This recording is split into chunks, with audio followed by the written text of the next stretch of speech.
have only over here. Remember they used to have national.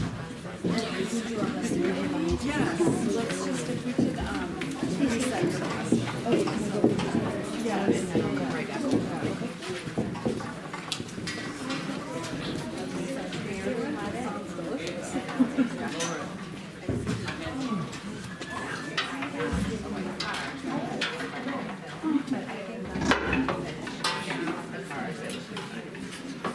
So just connect. Don't let it turn.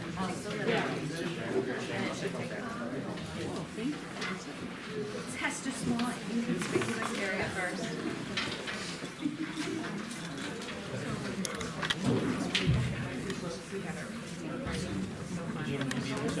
Really fun. I took staged pictures. You have a little on your mind. Alright, here's my stage pictures. So this is the first stage, second stage, third stage. So there you go. Everybody's really looking at this. Yeah, Jonathan let it.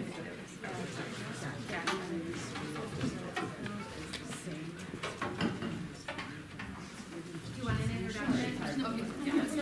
Or do you want to just jump right in? Well, we're happy to have you. Thanks, kids and parents. Thanks for bringing the kids. Do you have an introduction? This is the Alternative Strings Group. We meet once a week after school on Wednesdays. This is a snippet of what we played from the winter concert. So I hope you enjoy. The first piece that we're playing is called Santa at the Symphony.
The second piece that we have for you today is called White Christmas.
The last piece that we have for you today is a really, really awesome piece called Boreas, the Cold North Wind.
special I group. was gonna say one thing before you go. Kids, would you mind introducing yourself to everyone here and what grade you're in? I know I just freaked you all out.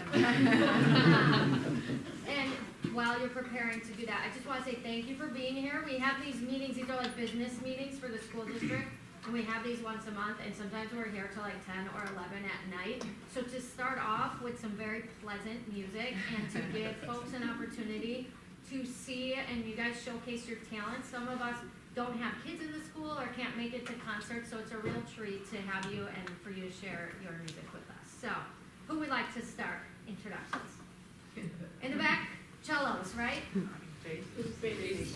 Bass, sorry. That's okay. Tomato, tomato. Yeah, thank you. My name is Aiden Chandy, and I'm in 8th grade. I'm Tyler Kramer, and I'm in 7th grade. I'm Eugene Kang, I'm in 7th grade. I'm Jordan Patterson, I'm in 8th grade. I'm John Getz, I'm in 8th grade. I'm Jonathan Luke. I've never left school. I'm Tommy Deckett, and I'm in 6th grade. I'm Gabby Motion, I'm in 8th grade. I'm Linnea Sutter, and I'm in 8th grade. I'm Andy Ramirez, and I'm also in 8th grade. Sophia Zolka, and I'm in 7th grade. I'm Gabriel Mazar, and I'm in 7th grade.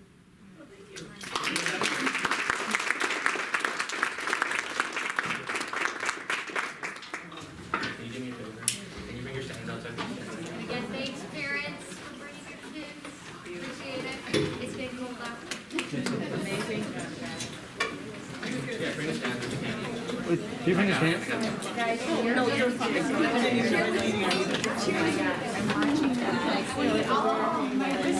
I was lunching. Yeah, we heard you were something. Get better? Anybody need help? Well, maybe Help? You got it? Is that great? I'm like, no, I thought you would do You're okay. Yeah. You're okay. I know. I'm not in it as a show, it's strategic stuff anyways, but initially I'm like, remember I invite you to the luncheon, and you have your. It sounds like perfect. Yeah. Everybody's got to Have fun, go celebrate. Long time no see. I was like, you've been here like 8 times this week. You're like, might as well just get a job. I'm ready. I don't know if she's ever seen a movie. Nice. We don't sitting together. We have a full-size lamp. Yeah. Yeah, right? I know, right? Come to the box, Mark French. We're not staying. Yeah, one of these times we'll stay. Not December.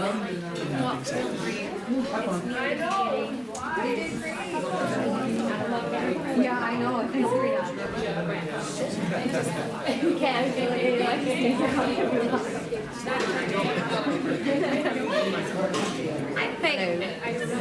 Oh, yeah. I forgot to tell them my retreat.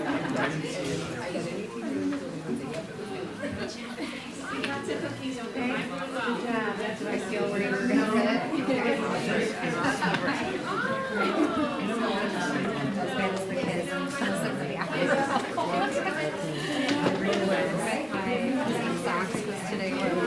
Christmas socks.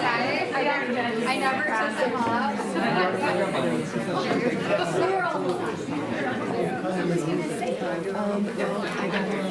So mine's for one from the state to partner with other originals. Busy day.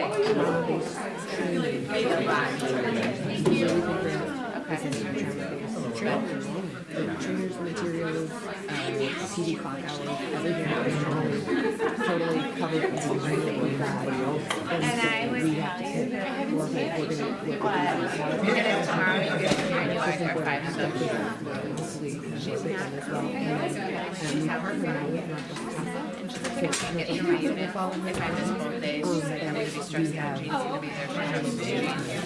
And then Maddie wanted to go, train for free. so I'd love to talk to you about it, because I have to submit, we're gonna partner. I think by like February 15th. Oh, thanks. Your file?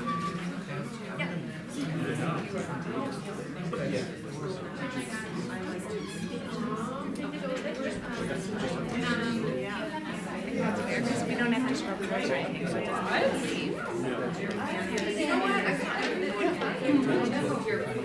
Yeah, we approved it tonight.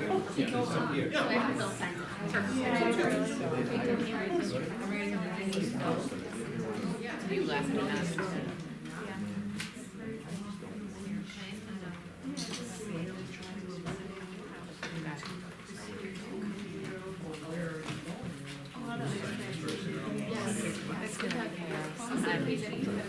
I'm not, like my OCD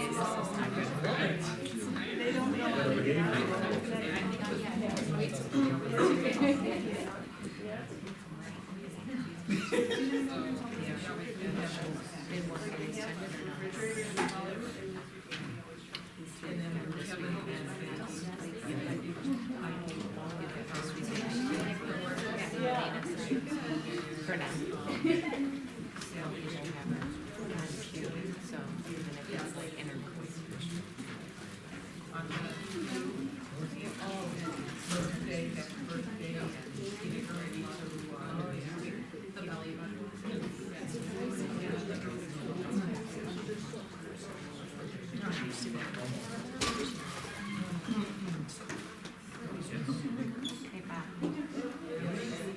Yes.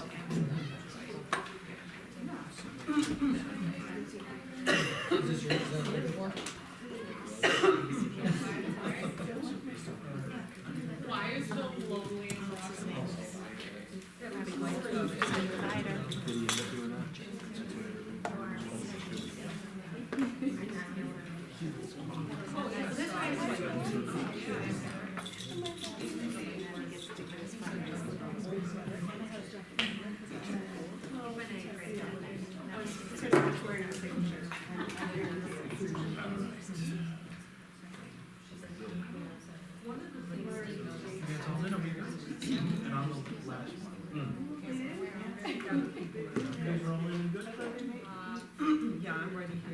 Take it back, I'm not.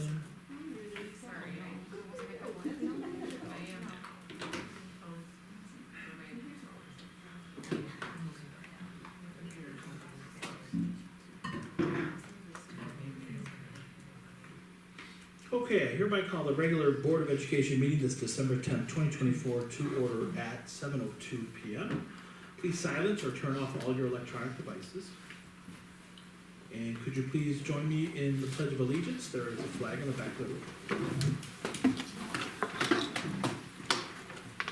I pledge allegiance to the flag of the United States of America and to the republic for which it stands, one nation, under God, indivisible, with liberty and justice for all.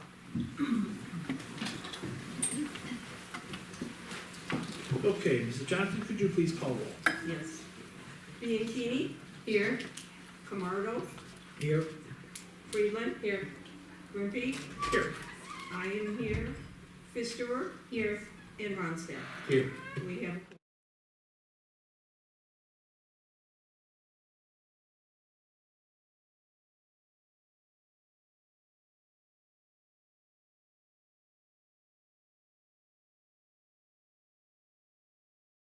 Second, to approve the consent agenda in its entirety as presented, which includes the following: the Board of Education meeting minutes from November 12th, 2024, Board of Education Committee of the Whole meeting minutes also from November 12th, 2024, the personnel report, actual payrolls, bills, and checks, the travel report, and school calendar 25-26 memo of understanding, parent-teacher conference scheduling. Moved. Second. Moved by Pfister, second by Bianchini. Could you please call roll? Something keeps. Moved by. Pfister and second by Bianchini. Thank you. You're welcome. Okay, Camardo? Yes. Friedland? Yes. Bianchini? Yes. I vote yes. Grimpy? Yes. Ronstadt? Yes. And Fisterer? Yes. Motion carries. All right, next up is a public hearing for our 2024 tax levy. Can I entertain a motion and a second to open the public hearing for the fiscal year tax levy at 7:04 PM? So moved. Second? Moved by Friedland, second by Bianchini.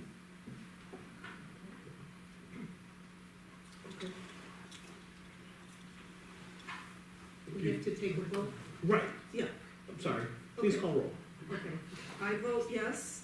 Bianchini? Yes. Grimpy? Yes. Ronstadt? Yes. Fisterer? Yes. Friedland? Yes. And Camardo? Yes. We're in open session at, 7:05. thank you. You're welcome. Go ahead. All right, thank you for having me this evening. Tonight, we are going to go over the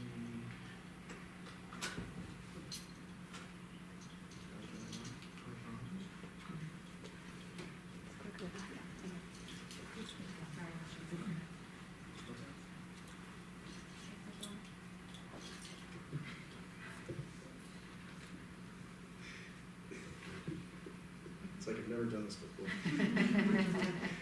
Good evening.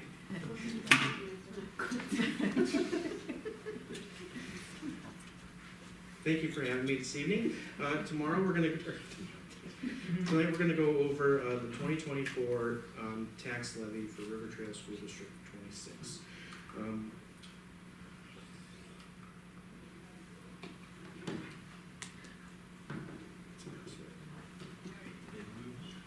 Did you turn it on? I did. It's a long stretch over there. There you go.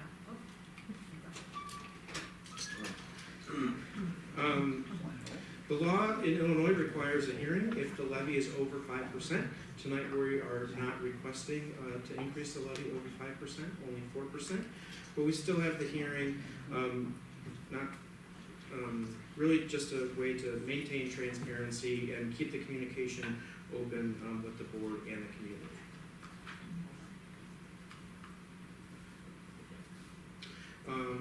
Just a little overview. As part of our strategic plan, we review programs consistently. They're evaluated on a regular rotating basis. Staffing plans are reviewed annually. Department budgets are carefully monitored, and the administration always examines grant opportunities. We take the fiscal responsibility very seriously in the business office, and while still trying to provide the best educational experiences for all of our students.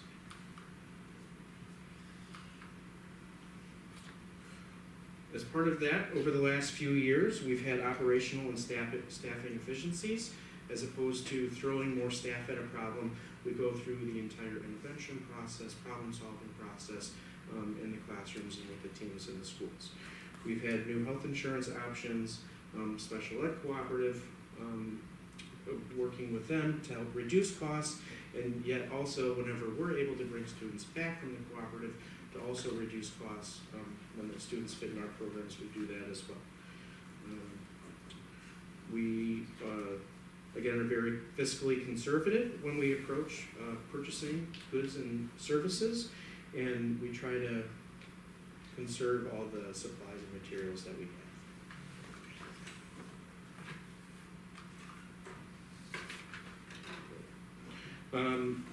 The property tax increase is only able to be increased by CPI, or the Consumer Price Index, for the previous year. Last year it was 3.4%, and some of the costs that we also follow when looking at overall costs and expenditures within the district include the negotiated contract, supplies, utilities, transportation, food, and we try to link as many of those expenditures as we can to CPI, because that's really where we're able to increase a large majority of our revenue as well. One of the things that we need to do as a school district is maintain a fund balance, which is basically a savings account. There we go. The state uses the fund balance. It requires 180 days for fiscal recognition, which also helps maintain a good credit rating when we go out for bonds and those sorts of things. We also use the fund balance to provide a little cushion when taxes aren't paid on time, when state payments are late or reduced. Usually we collect about 96 to 99% of the taxes, which is a pretty good rate. But that fund balance kind of picks up when we're not able to collect everything. As you can see here, CPI the last few years was 5%. It was the first time it was over 5% since the 90s. Consecutive years, I'm not really sure when that last happened. But this year, again, it's down to 3.4%. And when looking at the fund balances over the last few years, the top of the charts show our annual audited expenses and unaudited for this past year, and then shows a 3-year average. And then it shows the unaudited fund balances at the end of the year. Luckily, we have been fiscally responsible and very conservative, and at the end of the 2024 year, we have about 100% in fund balance at that moment.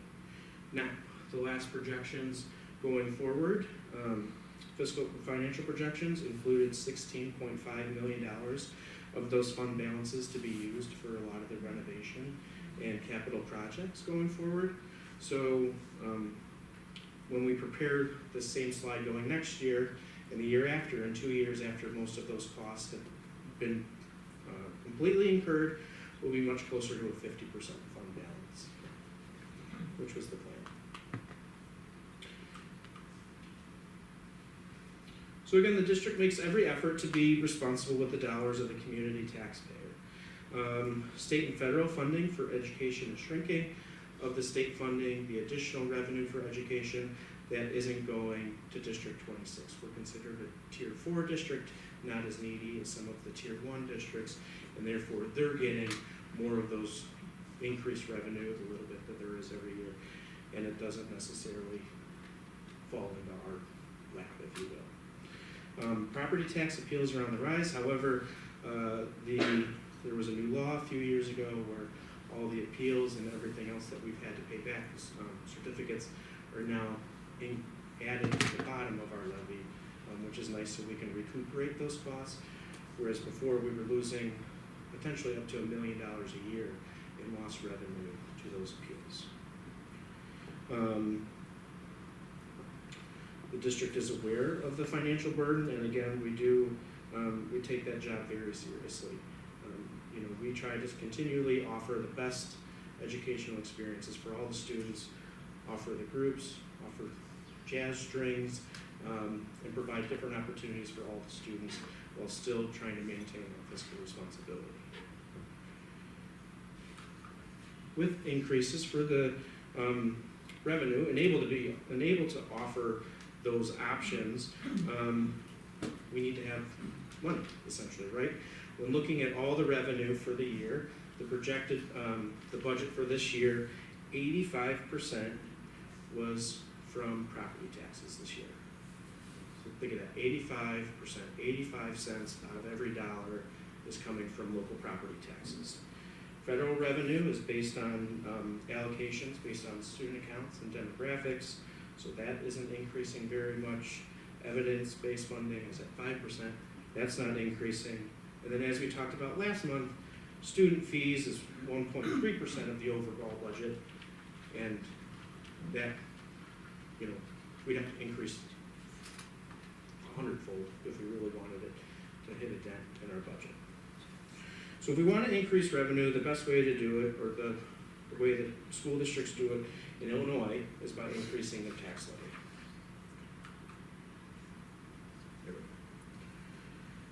So property taxes, again, are limited to CPI or 5%, plus property or taxes on new property. So new property is taxed a little higher because it's new to the rules. So we'll go over new property here in a little bit, but just looking at CPI and the history of CPI, again, the last 2 years were at 7 and 6.5. We were stuck at that 5% threshold. This year, or I should say in 2023, CPI was 3.4%, again, above the 10-year average, which is great, but still, not increasing it as much as the previous 2 years. When looking at new property, the average over the last 10 years, again, is also about $2 million. That's where I expect to see it again this year. New property in Cook County, it's really tricky because you would think, oh, a new store is coming in, or they put in a big addition on a house, not always considered new property. New property is really like new, tearing everything out and new to the area. So you see a lot of tear downs. If they keep the foundation, it's not always considered new property, even though it's like brand new, right? But new property also has a big impact on the increase that we're able to ask for within the levy. So when looking at the levy for this year, I keep wanting to hold this, I'm sorry. When looking at the levy for this year, we're able to increase all of our funds 3.4%. We're asking for a 4.0% increase on all capped funds, which is everything but debt service, that is outside the cap. So we've got 3.4%, last year was 6.5 for CPI, and then the extra 0.6 is for new property to be captured. Now that 0.6 will incorporate enough for $12 million in new property. I'm not expecting $12 million, but it's really just to be safe, we're gonna ask for a little more than we're expecting in order to incorporate everything that we can get. Now, does that mean that all the property is going to increase 4%? No, absolutely not. Again, we're only obligated and able to get what we are legally able to get. It's a lot of ables, I'm sorry. So, the best guess that I have is an overall levy of about a 3.7% increase at the end of the day. That's the 2%, the $2 million increase and the 3.4% increase on the overall levy.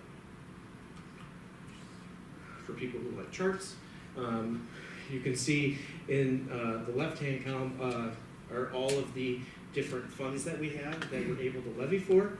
The next column, the 2023 levy, is what we were extended last year. The best guess is kind of that first grayed out column right in the middle. That's what I think we're going to end up getting. However, the next grayed out column is what we're requesting tonight. Now to go over the levy process in kind of a generalization, it starts with the assessor. The Cook County assessor sets all the values, they're decided. It then moves down to the Board of Review. So once the assessments are made, people can appeal their taxes, revise the assessment that's done at the Board of Review. Then it kind of goes to the Illinois Department of Revenue where the multiplier is created. If you want to learn about the multiplier,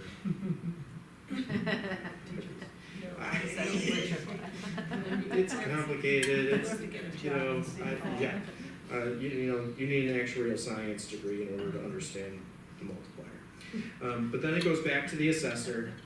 The taxing districts, in that meantime, kind of pass the property tax levies, which we're doing tonight.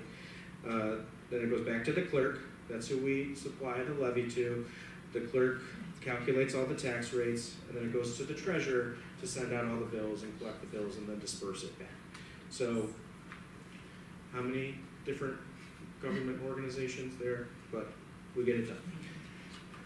Looking at the process from a timeline standpoint, this is looking at the 2023 process. So in January through September of 2023, the assessor is setting those assessments. After that, they go back to the Board of Review, go back to the assessor, they revise the assessments, and in that time is when boards file their levies. Eventually, the following year, they set the equalization factor. Again, they set it in June through July. Let me rephrase. You're supposed to set it in June through July, and then it's returned back, for the previous year. They equalize all the pins. The EAV is supposed to come out in July the following year. They calculate all the rates, and then they're supposed to send out the bills in August and due beginning of August so that you can distribute taxes back to the schools. Now, in previous years, as I'm sure some homeowners realize in Cook County, they've been late. And based on when the assessments come, it really throws off the revenue and the cash flow for school districts like us. So, in 2023, for the 2023 year, the assessment and the Board of Review didn't happen until late September. And then the preliminary rates weren't done until the following year in 2024, in August. So when the first tax bill is due December 1st, and school districts are expecting revenue coming in September, October, and we're not getting it until December, January, That's really where that fund balance comes back into, because school districts that don't have fund balance then potentially have to issue tax anticipation warrants, where, basically short-term borrowing in order to make payroll. So having that fund balance is really helpful when the Cook County, unfortunately, slows things down, which happens, again, unfortunately, more often than not. We're on time this year, though. We're good this year. For 2024, though, paid in 2025, who knows? Hey, so also with that, we'll just go forward. So with the EAV, homeowners and residential property is assessed at 10%, commercial is assessed at 25%, and then we've got a nice industrial park, which the village likes to issue Class B business classifications, which reduces their assessment to 10% for up to 12 years. Be renewed too, but they like to do that. The assessed value is then multiplied by the equalizer, which is about 3%. In Cook County, it's law that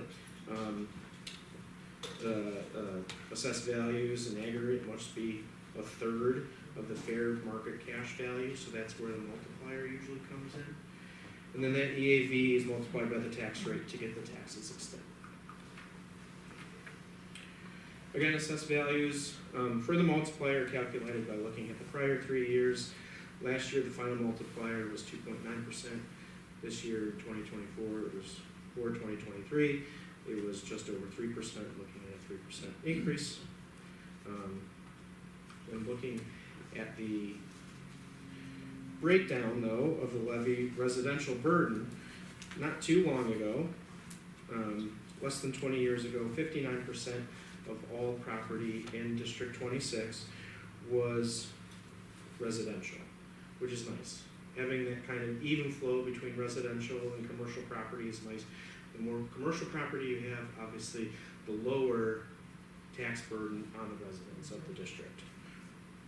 However, moving the past few years and then 2023, the breakdown was 66%. So it's kind of swinging towards the residential taxpayers, which is unfortunate, but means that the residential taxpayer EAV is also increasing. When looking at tax rates, it's kind of an ebb and flow. When you look at the tax rates in the EAV, when the EAV goes up, the tax rate goes down. When the EAV goes down, the tax rate goes up. You can kind of see that in the graph there. So now that we've kind of looked at the process, I want to kind of show you how it affects our taxpayers. So there's multiple reasons why individual tax bills can go up and down. New building is around them, addition was added to their home, which can change their assessment. It's obviously going to increase your assessment. Other taxpayers around you appeal their taxes, many different reasons. So, one thing I just like to show. So, a little example, in year one, we have 4 homes worth $100,000 each. The school district levies $10,000. Since all the properties equal the same, the tax rate is 0.250%. Trying to keep easy math. So scenario number 1, it's a non-reassessment year. 4 homes are still worth the same amount of money because in Cook County they're reassessed every 3 years. CPI is 3.4%. This year the district levies that 3.4%. Everybody pays the same increase and same dollar amount with that increase of 3.4%. All right, get a little more complicated. Levy year number 2. It's a reassessment year though. Still based on year 1, it's a reassessment year. So as you can see, the 2 houses on the top, their assessment increased by 25%. The house on the bottom left increased 40%, and the house on the bottom right only increased 10%. So again, same houses, those assessment values change, which means that the amount of taxes that they pay change. And the amount of taxes are based on the rate. The rate is still the same for every house, but it's based on the EAV. So you've got the house that increased on the bottom left 40% the most, paying a higher portion of that increase. And the house on the bottom right, which only increased 10%, paying less than the 3.4%. So you can kind of see how just a change in assessment alone can affect how much taxes each house pays. Scenario number 3, to get a little more tricky, let's throw in some new property. Right, so it's the same assessment, it's a reassessment year. This year we throw in a new commercial property worth $100,000. The houses pay the same as they did in scenario 2, but that new property, now not very often are we gonna see a 20% raise in new property, right? Like, that's a little extravagant, but that new property is able to pay the same tax rate on their EAV, and the district receives an extra $2,000 because it's new property. So it kind of shows the value of new property coming onto the tax rolls and how important it is when we're able to incorporate that. And that's one of the reasons why we request more than that 3.4%, is to kind of make sure we encumber all of that new property. There's 5,672 pins in District 26. So when you multiply this by, that many different pins with new property, new assessments coming in and out, I can see why there's 10 different government agencies that have to touch it. But, that's kind of the process in a nutshell. Any questions? Okay, this is a public forum, so this is open to anybody in the public. Are there any members of the public or Board of Education that would like to approach the board and speak to the tax levy here?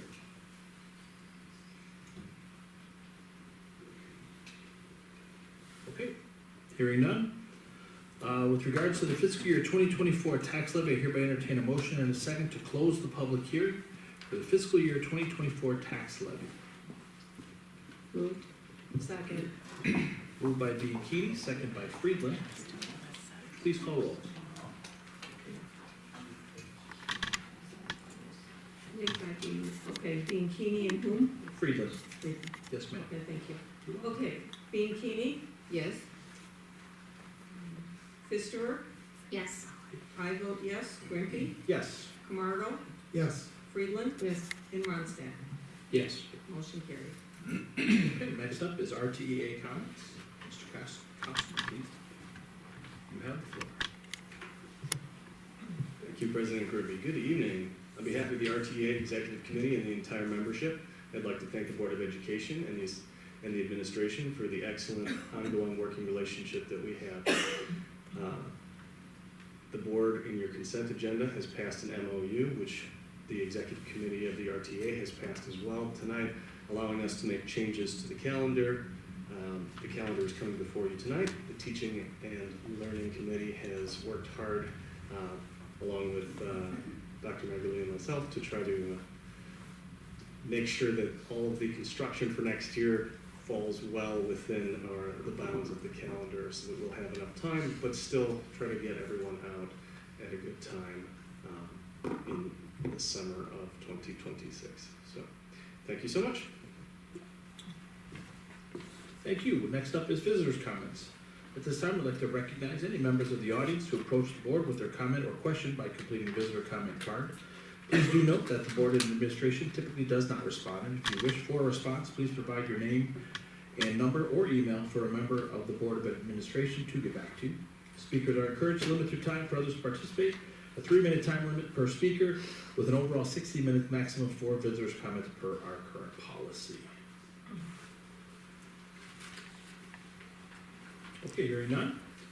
We'll move on to board communications. All right.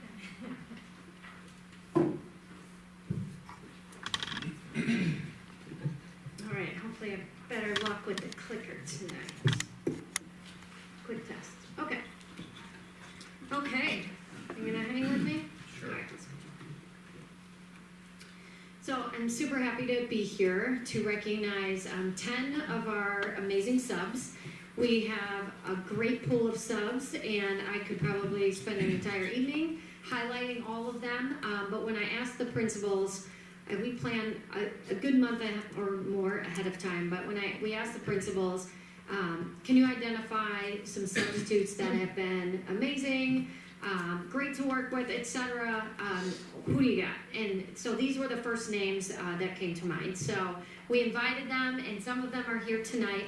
So I will talk about you individually, and I was thinking they could come up, and Mr. Grippy has a certificate for you. So you can stand here while I talk about you. That'd be fun.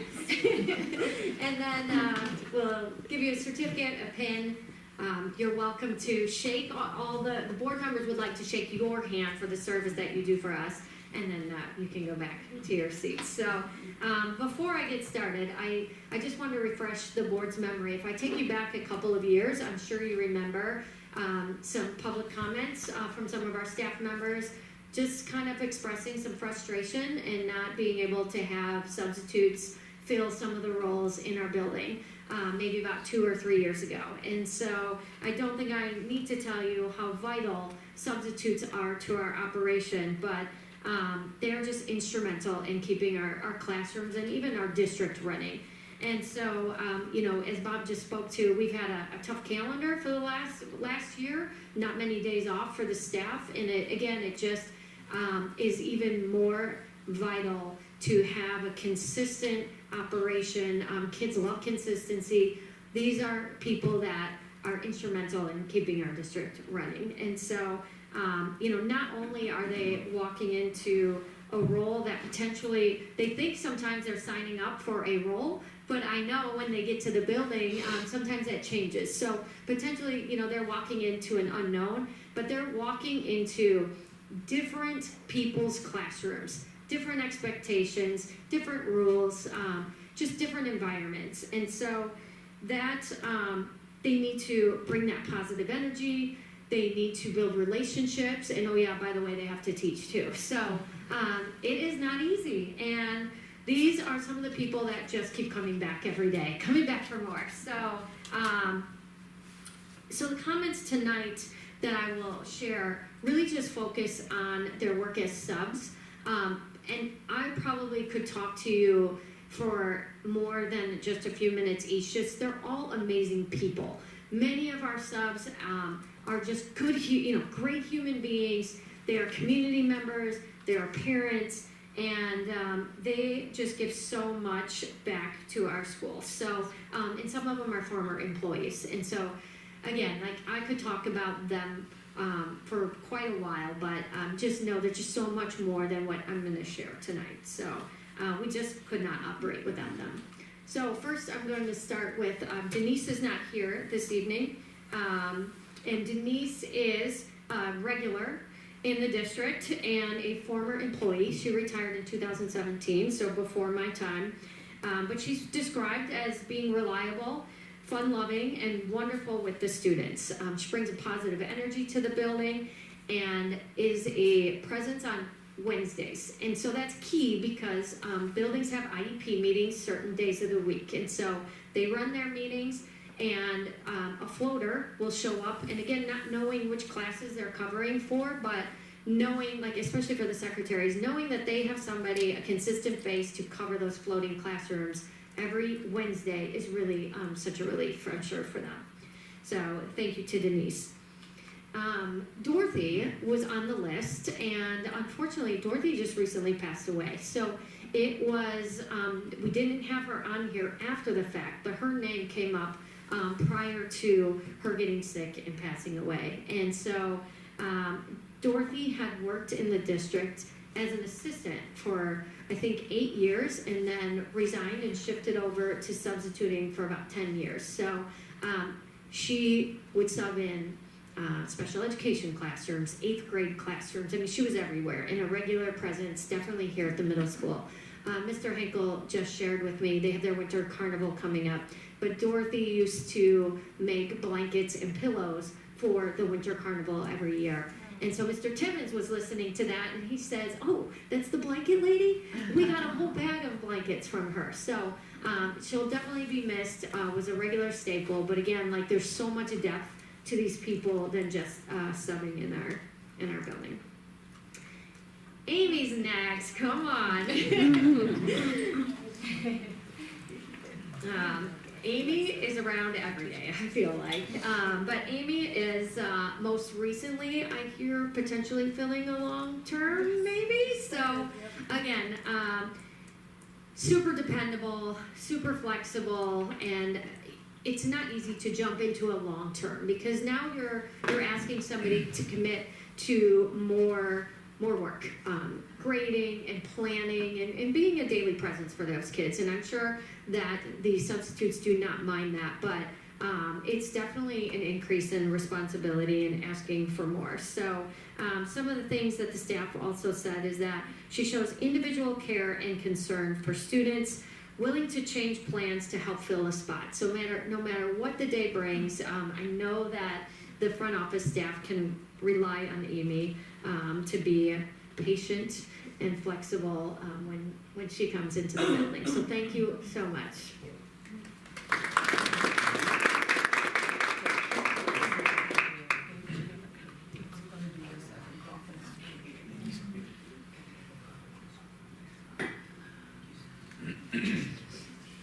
Okay, Miguel, you're next. Welcome, come on up.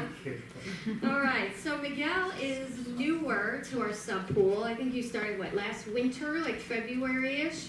And I don't think he's left since. Every day that I'm in the middle school, I see you every time that I'm here. But Miguel, as you can see, the staff has said he has a smile that is contagious. Brings positive energy. He brightens people's day just by being around him. He's caring. He just loves helping with the students and staff. Miguel also brings tamales sometimes to the district office. I was told I had to say, "Oh, thank you for the tamales." So it's been a pleasure having Miguel, but truly, he is here almost every day. So thank you so much for everything you do for us. It's been a pleasure. I'm working here because I like to come in here. Teachers, the principal, the assistant principal was wonderful, all good persons, and the substitute teacher, when they saw a lot of people wonderful in the school, we like to come here, you know, and I love to come here. And I love to help in this district. Thank you so much. Well, we love having you. Come Thank with you. me and everything. Yes.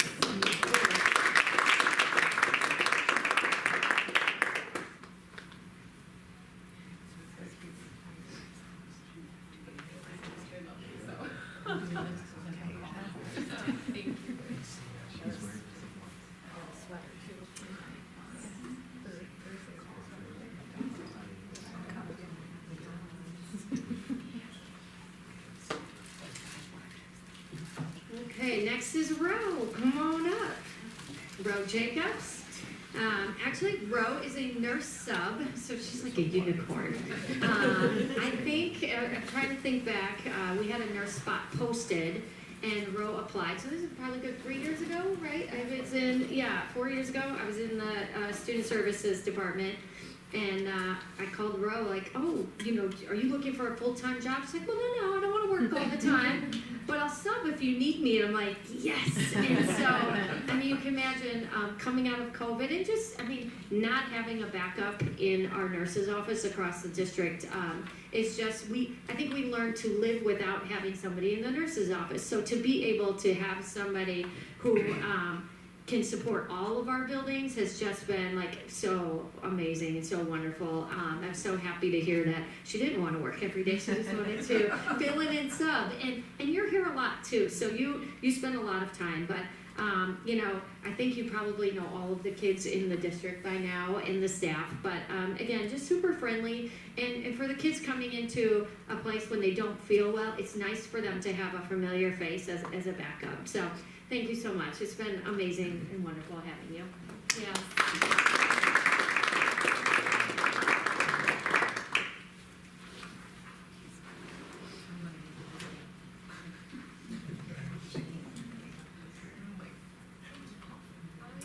Okay, next we have Jared. Jared's not here tonight, but Jared, I love this description. He's newer to the sub pool, and somebody described him as a powerhouse. So he kind of looks like it too. But Jared, I think some of the things that stood out is that he, in such a short time, has built some really great connections with the kids. And again, you know how kids are. When they like you, they will work for you. And so for people coming in, I mean, what more can I ask for is for an adult to build connections with the kids. So he has been a regular in the buildings, and again, very quick to pick up jobs and to fill in wherever possible. Very flexible. So that's Jared.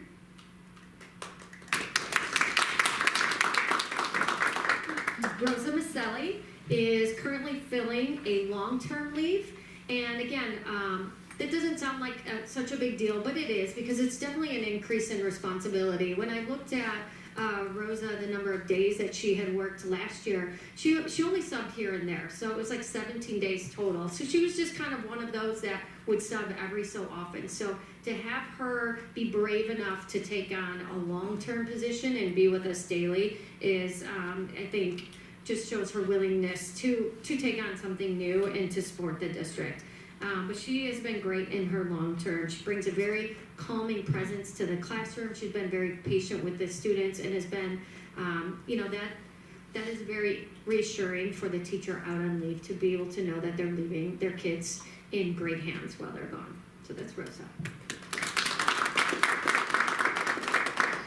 Colleen Moreno is a former staff member also. So again, applaud her willingness to want to come back and teach.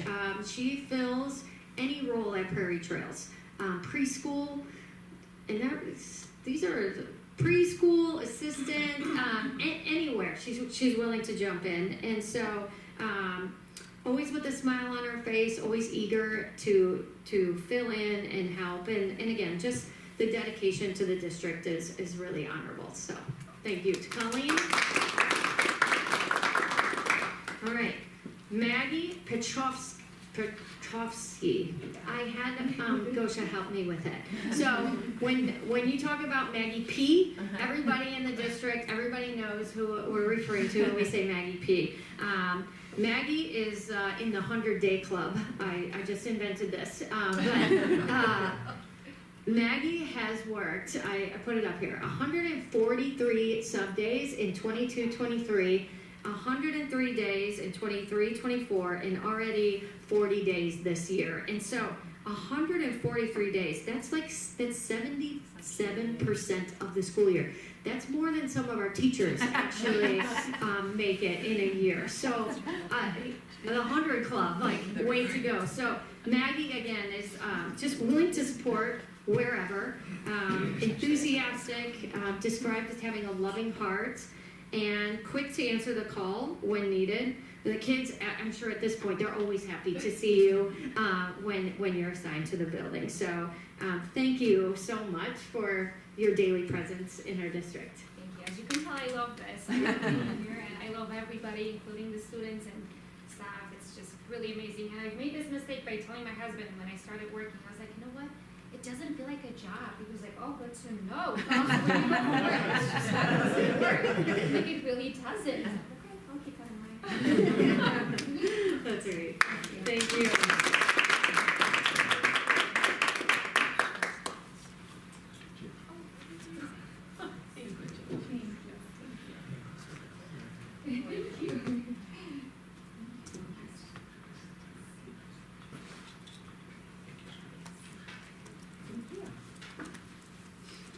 And then finally, Joe Shepard, who's also in the 100-day club.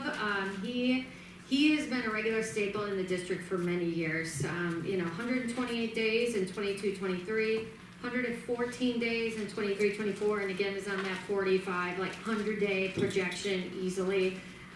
Great rapport with the students. I saw him in a classroom on Halloween.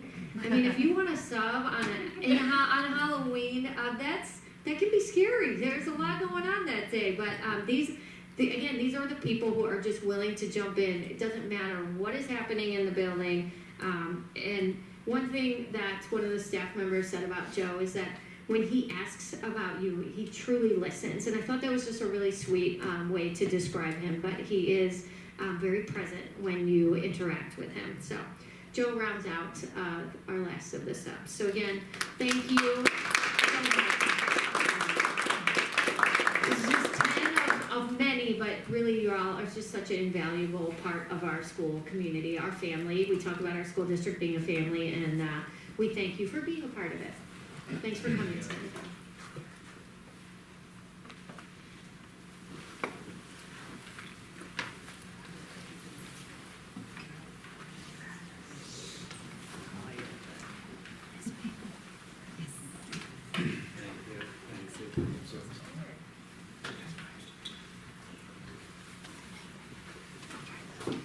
Okay, next up is open agenda for all board members. Would anyone like to share what they've pardon or experienced or saw or?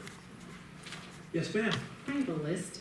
I'm sure. I don't always take them all, but I was like, maybe this is part of having kids span across all the schools. But in the past 2 weeks, it has been a whirlwind of music.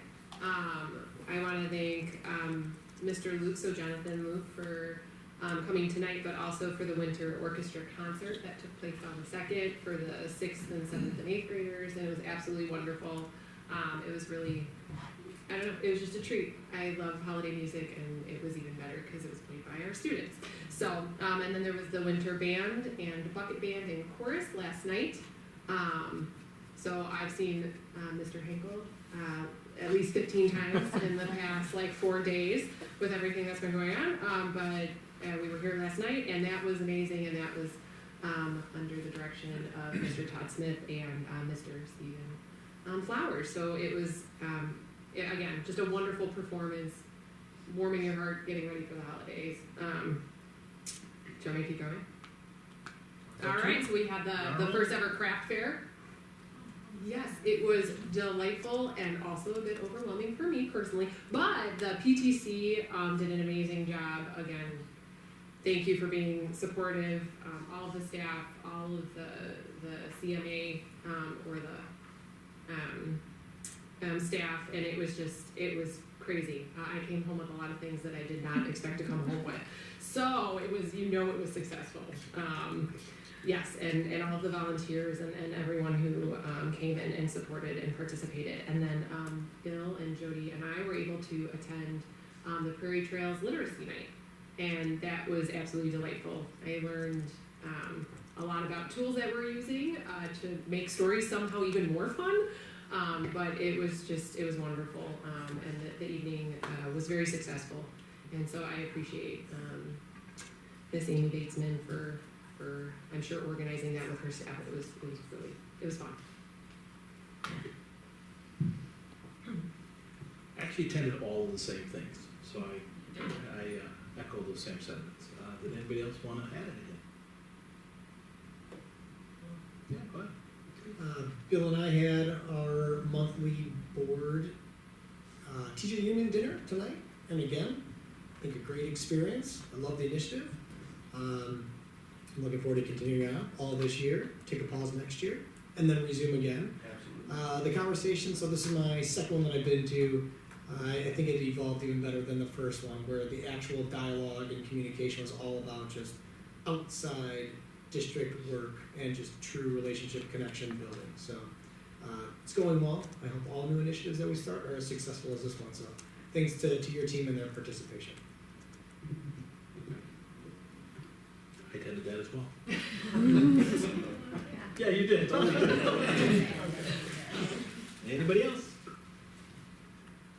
Okay, let's move on to new business. First up is education services. This would be the River Trails Middle School 24-25 update. Mr. Henkel, you have the floor. Before you're forced to you're forced to shade. Yeah. Thank you, some great Oh, did I steal it? I totally stole it. Sorry.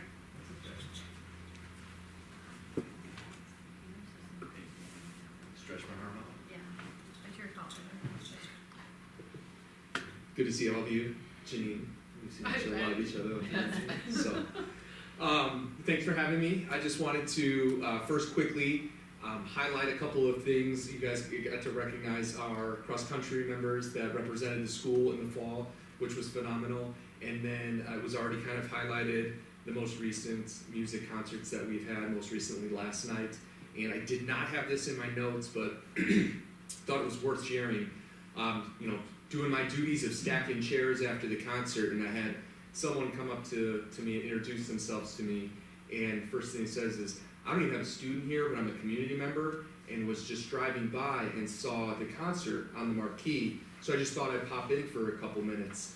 And this was actually at the first concert. There were 2 concerts last night, and stayed for both, and was incredibly complimentary, sought out Mr. Smith and Mr. Flowers, and sang their praises, which was well deserved. Asked about future conferences or concerts. Asked about how we can help with. He's like, I heard some lady get up there and talk about getting involved for fundraising. How can I help? And he was again super complimentary and mentioned, which fit into Ryan's conversation. He's like, I look at my tax bill a little different now, knowing there's some really great work being done here at the school and for the community. So I thought that was really, really cool. Makes all those late nights worth it and worth mentioning. So, but also somehow it's already December, but we've worked very, very hard up to this point at the middle school, and just wanted to provide some of that insight to the work for you tonight. So something I actually highlighted in my 100-day plan was alignment. And in middle school setting, we have a number of different teams and committees, 3 different grade levels, and then many different content areas for our students. So really felt we needed to kind of recalibrate just to make sure all of these different entities were working together to support the whole. There we go. Our starting point is the district focus to make sure we start our alignment there, which this year is strengthening our existing practices. I actually felt this was a great focus for us this year because while we do have a lot of moving pieces, like I mentioned, we need to make sure that all of those pieces are serving a valuable purpose. When developing our goals and our areas of focus, we aim to have them backed by research, supported by our data, and aligned with our goals. So, at the middle school, the staff's probably a little sick of hearing these, but we consistently ask and try and answer 3 questions. Where are we now? Where do we want to go? And how do we get there? Which kind of fit into, how I'm presenting this information here tonight. So where are we now? Really started at the beginning of the year launch. Something that was unique to our building this year in comparison to others in the district was having myself in a brand new role to start this year, along with the new assistant principal, Mrs. Nunez. So spent a lot of time just making sure we're redefining and clearly communicating our roles to help build and open up communication and build trust. We had spent a lot of time assessing our current systems with a student-centered approach, and then increasing our building's data literacy, which I'll get into some of that data here in a little bit. That way we're making sure we are making informed decisions.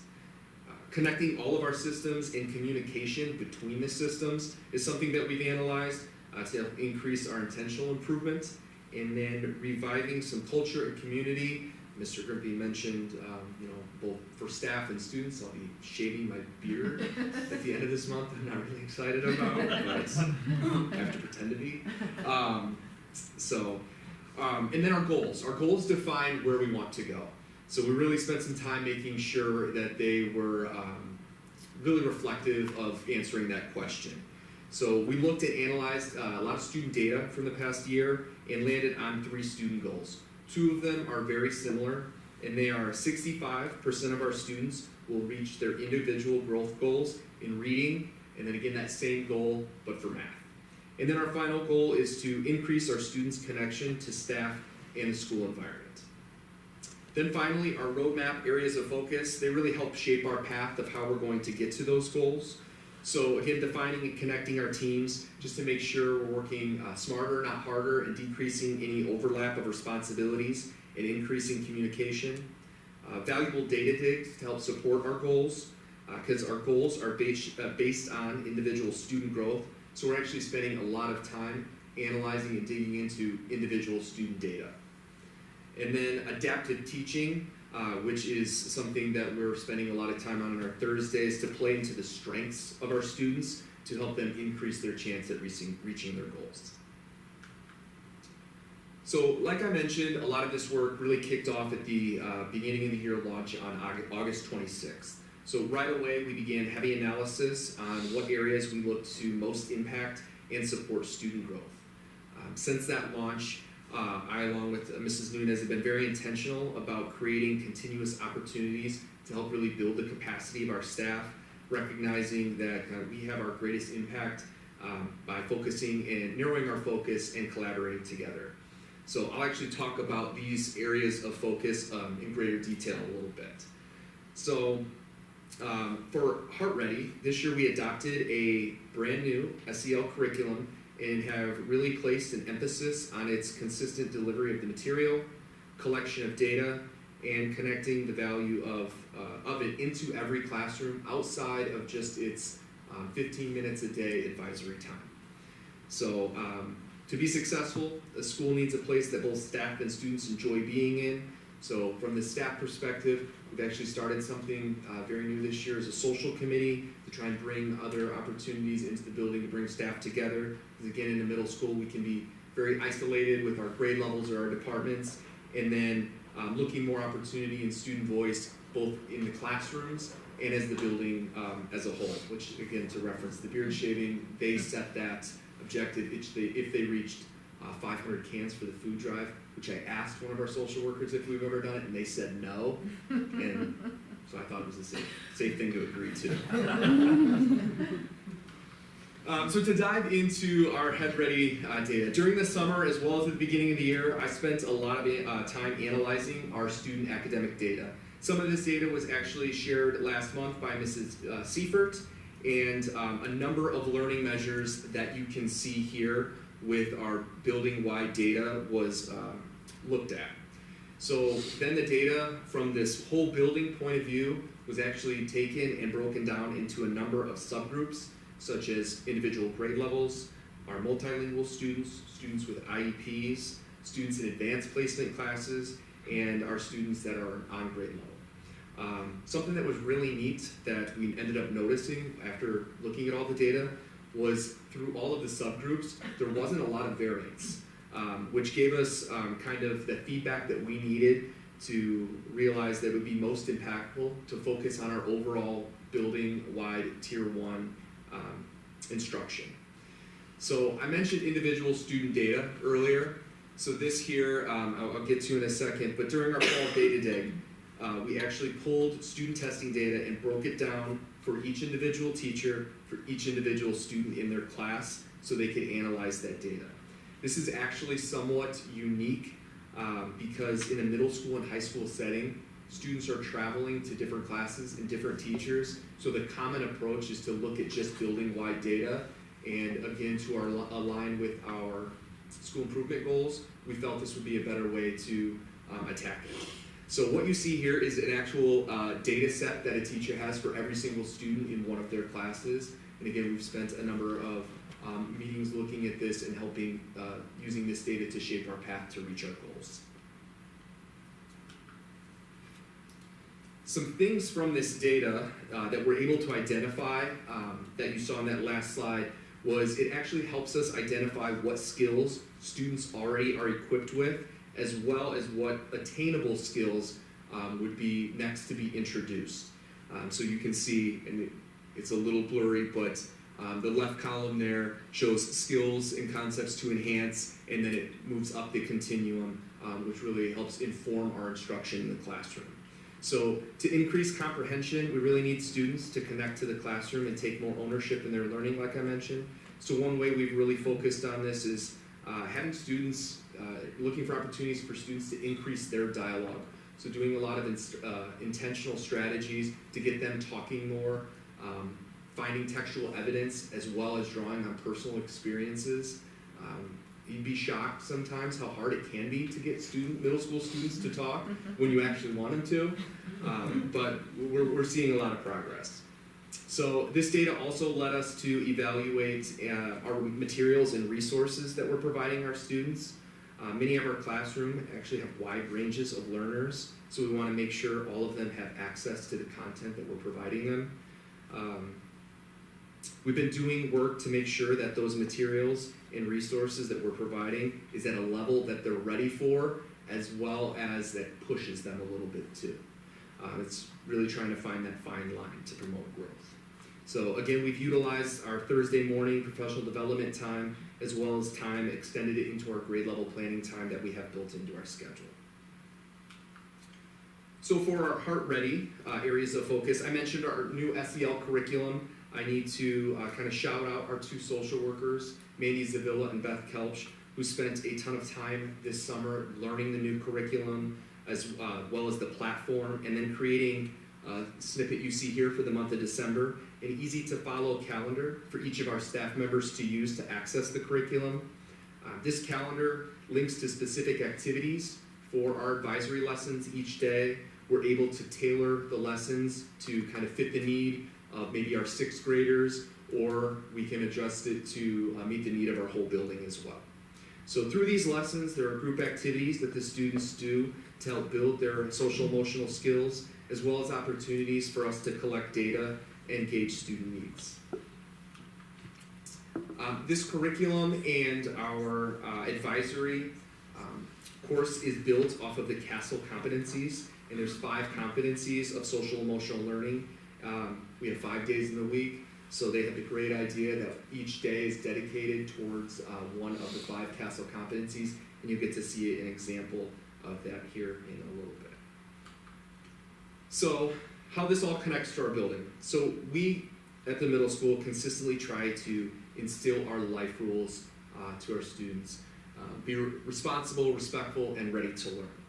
So we want to make sure that all of the things that we're doing through our Heart Ready areas of focus build towards that. And as you can see on the left, that is actually a data example from our new SEL curriculum, where it provides us information based on the 5 CASEL competencies and where a student scores based off of that assessment.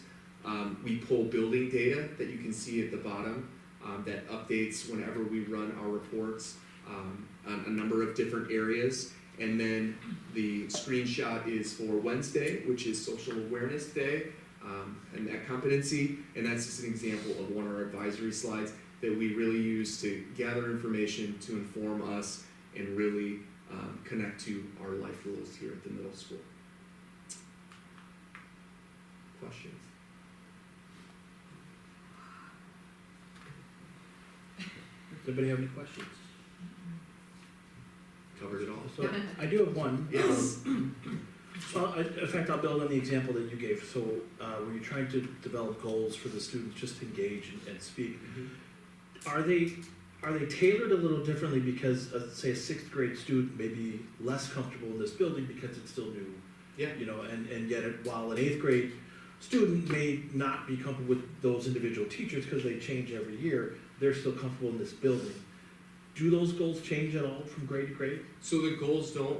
One, they're built for each individual student, and then 2, the overall goal doesn't change, but I would say the complexity in which we handle it and shaping the path towards that does change, because obviously you're covering things maybe a little bit more surface level for a 6th grader, where you can dig a little deeper with an 8th grader who has just more prior knowledge and experience to build off of. Sure.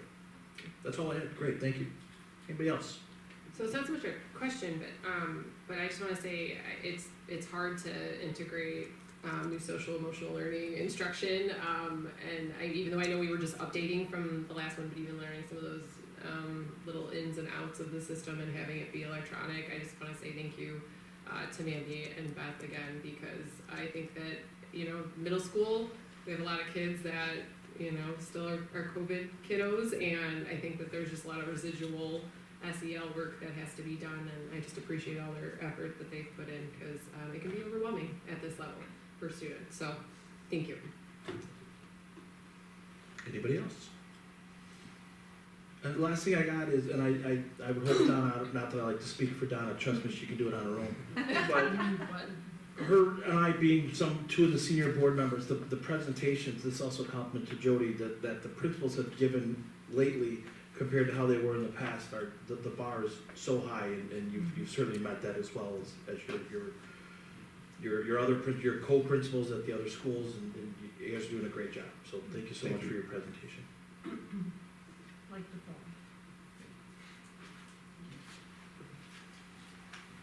All right, next up is the 25-26 school calendar proposals. First, it is your turn.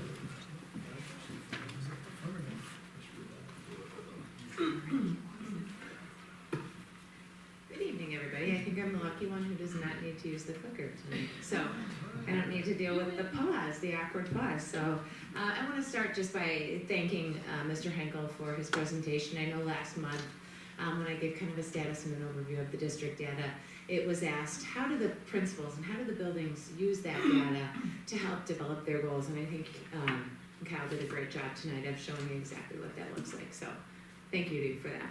I'm here this evening to propose our school calendar for 25-26. This is a draft calendar, as it is a provision of the board to approve and actually denote the specific calendar for the given school year. This is a recommendation from the Teaching and Learning Committee. I will note that this was developed after many, many hours of our Teaching and Learning Committee coming together, Mr. Kastner, Dr. Meggerly coming together after those meetings to really try to come to a consensus in a place that we really felt met all of the demands of the pressures placed on us this year for making a calendar recommendation. We did need to very carefully accommodate the summer construction that's going to be happening at Indian Grove this summer, and a slight later end of the school year this year than we had last year. If you remember last year, we've completed the school year very early. This year we are after Memorial Day, so that gave us a little less wiggle room to work with. But we do feel we have met all of those different parameters and hope that you see that tonight as well.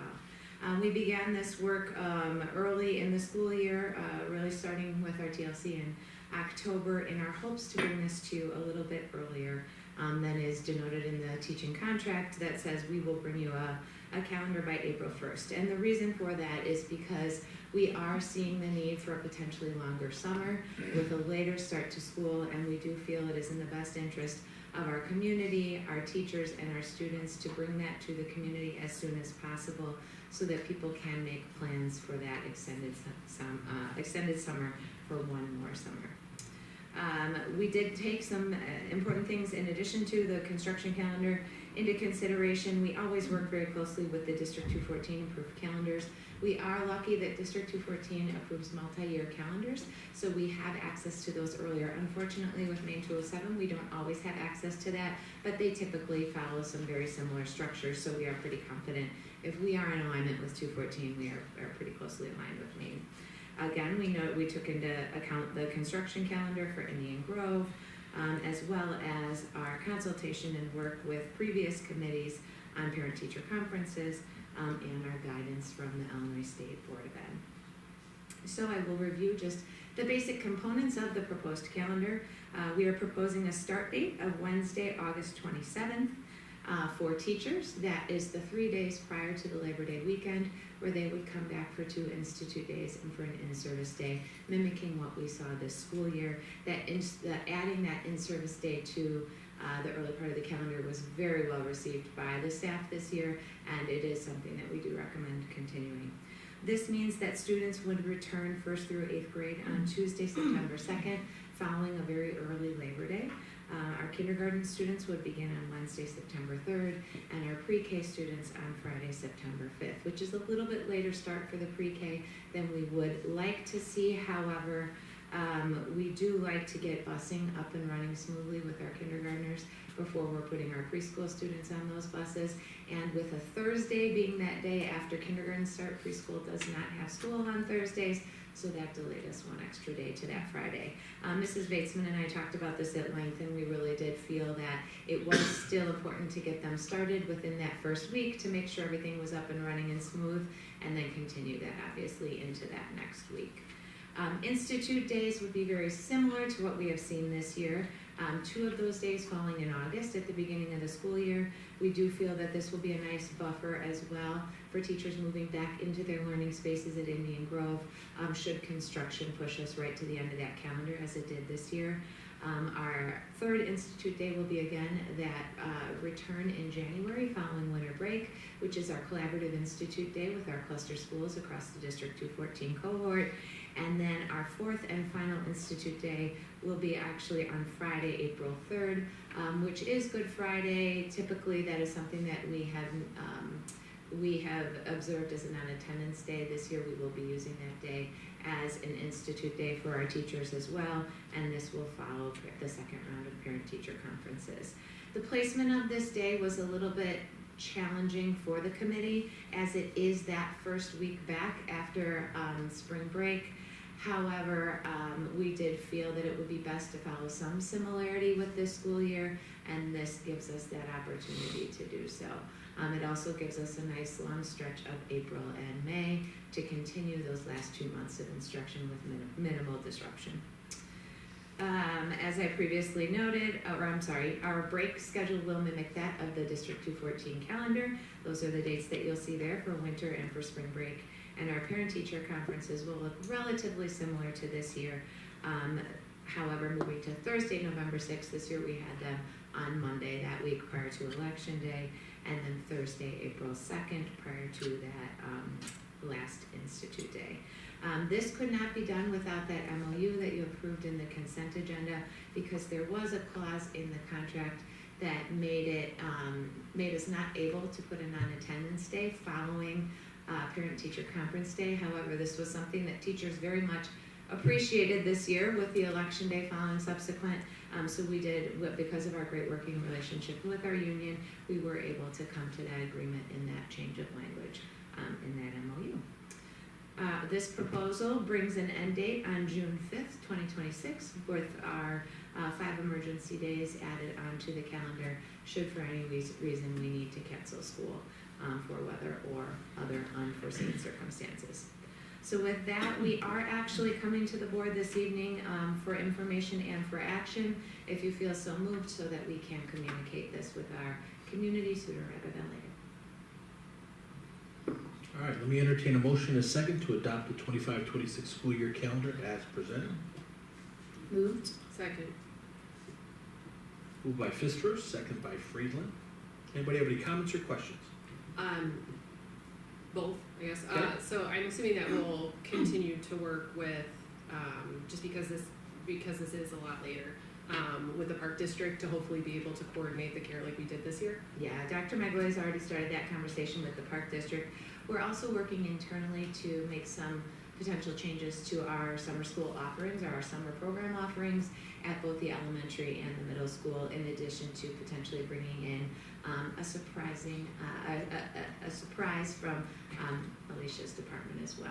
So I won't pull back the curtain yet, but we're excited about some opportunities that we may have this summer. Okay, awesome, thank you. Anybody else? Yeah, I got a couple things. So first of all, it's been coming to my attention about it was kind of an interesting day to have the presentation of the subs, and it's really, it's wonderful what they do. But I'm just starting to see some numbers with relations to schools, and I think some of this is like a hangover from COVID, but the attendance rates for staff, whether you call it attendance or whatever you call it, but there's an absenteeism, I guess would be a better term. But I bring that up because we know we have a packed schedule here. Dr. Megley made a comment that yes, with the tighter schedule, that there is a need sometimes for people to take time off to go to a doctor's appointment or whatever, to utilize their sick or personal time as they see fit.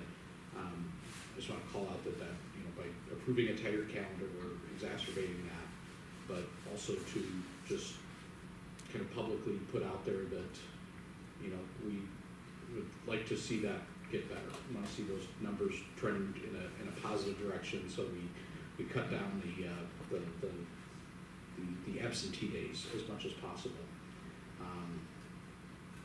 And that does go to also specifically to the election day, and it's funny that this got worked out, but I found that, that Monday before the election day, at least at NSSEO, was a very high absentee day.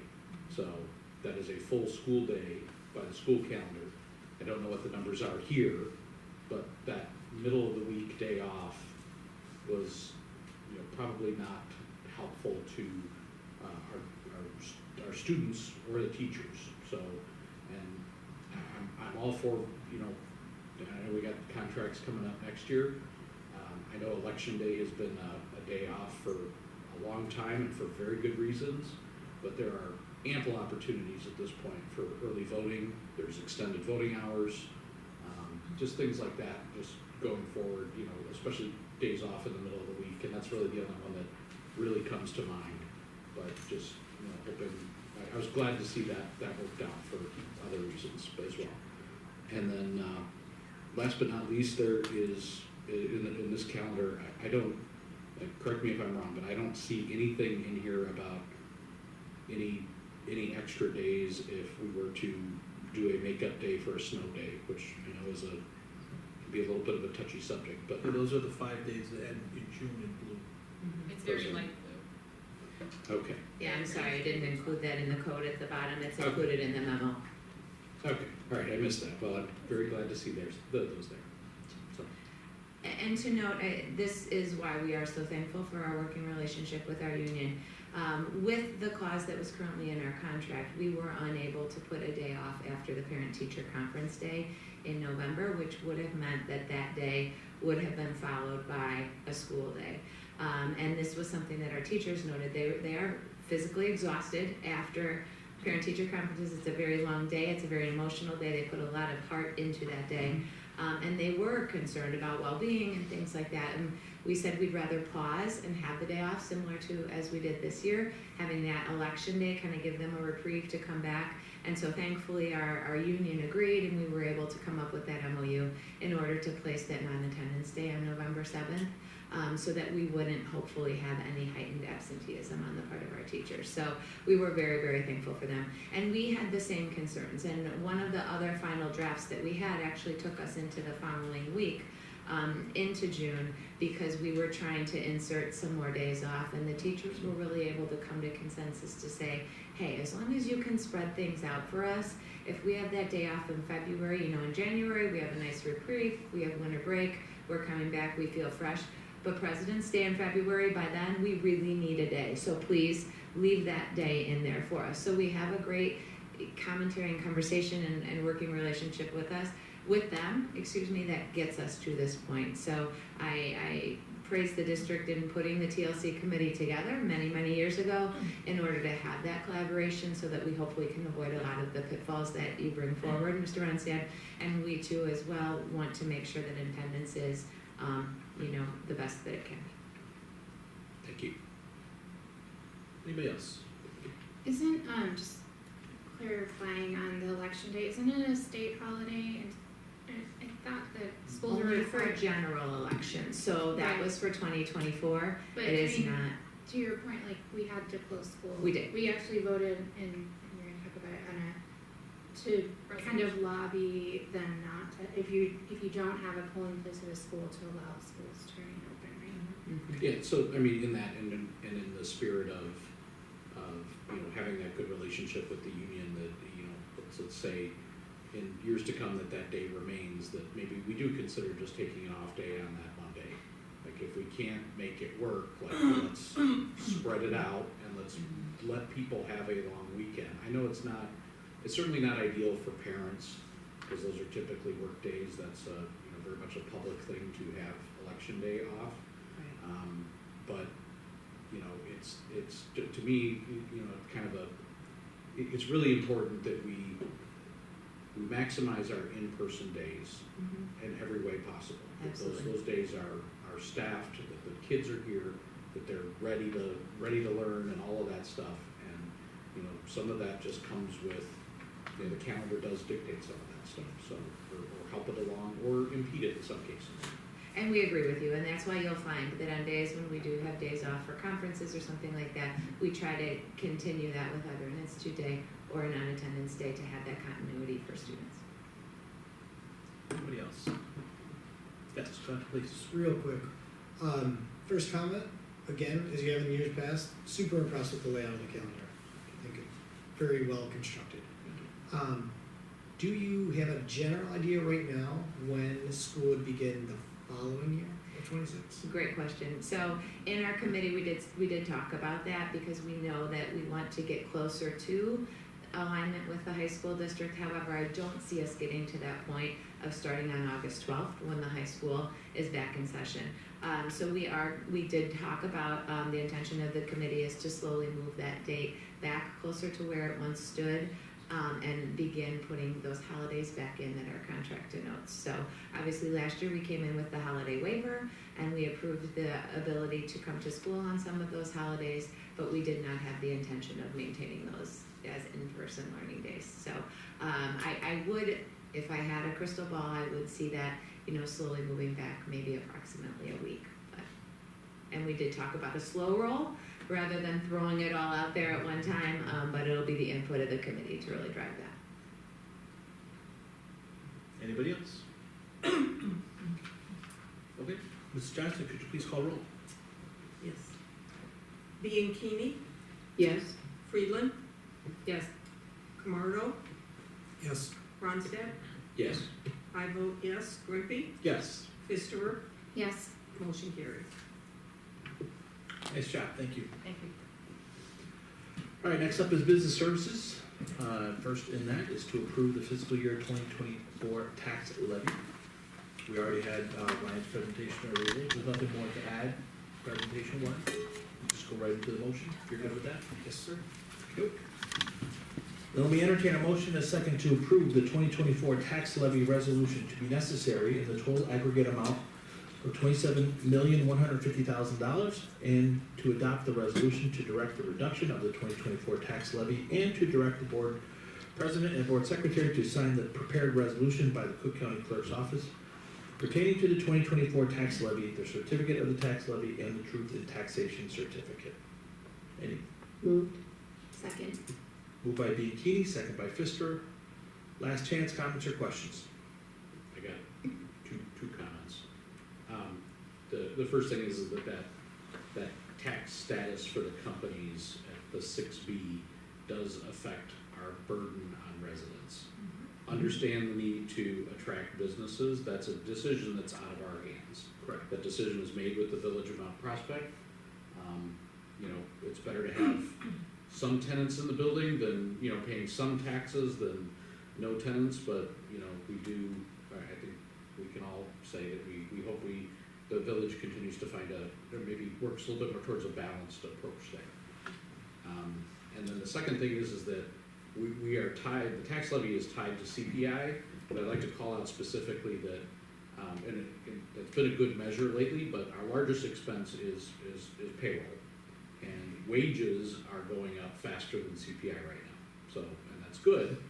That's good for the people earning money, but that's not always great for the employers, in this case, the school district. So just, I think it's a very appropriate percentage, especially based on our largest expense being something that's outpacing our levy ability. That's it. Anybody else? I just thought that the examples that you gave, and I mean for the presentation, thank you for doing that, because I think sometimes when we forget that taxes are always a year behind, like all of our property taxes that come out, and I think a lot of people forget that. So thank you for putting that process together, because I do think it helps. I don't know how many people are gonna come out and check it out, Brian, but I mean, but I think it's a great resource to have, and it was a nice addition to your presentation, so thank you.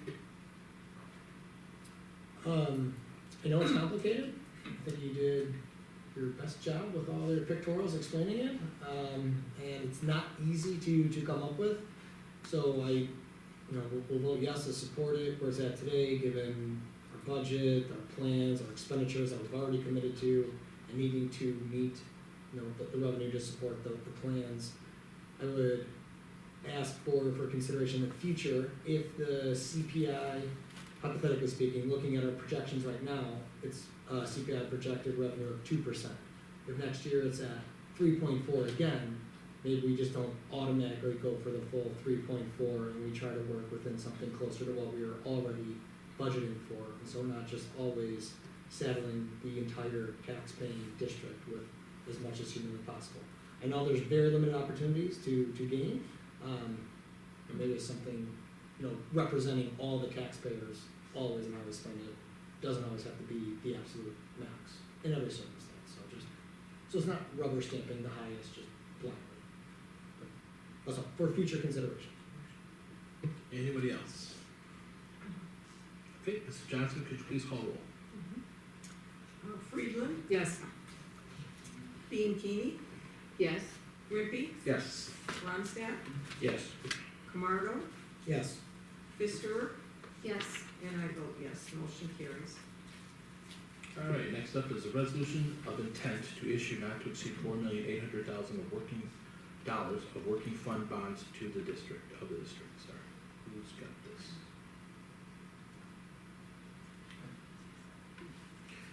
Yeah, so this is looking at the resolution of intent to sell bonds. The resolution will be approved, or it will be brought back to the January meeting to actually hold the hearing before the approval of that resolution. Tonight we're looking at the proceedings, which is ordering the call for the public hearing at the next board meeting in January. All right, let me entertain a motion and a second to adopt the resolution of intent to issue not to exceed $4,800,000 of working cash fund bonds of the district. Moved. Second. Moved by Pfister, second by Friedland. Any comments or questions? Okay, Mrs. Johnson, could you please call roll? Friedland, 2 times in a row. Yes. Pfister, Yes. I vote yes. Camardo, Yes. Ronstadt, Yes. Bianchini, Yes. Grimpy, Yes. motion carries. Okay, next up is the 25-26 transportation bid review. This is just an information item. Ryan, I believe you have the floor. Yes, thank you. We went out to bid in late October. Bids were collected the 26th of November. We received 4 total bids for regular transportation services and 3 bids for an alternate bid looking at electronic buses based on a grant we received from the Environmental Protection Agency. Bids came in, the lowest bid came in roughly 17% lower than our current contract amount.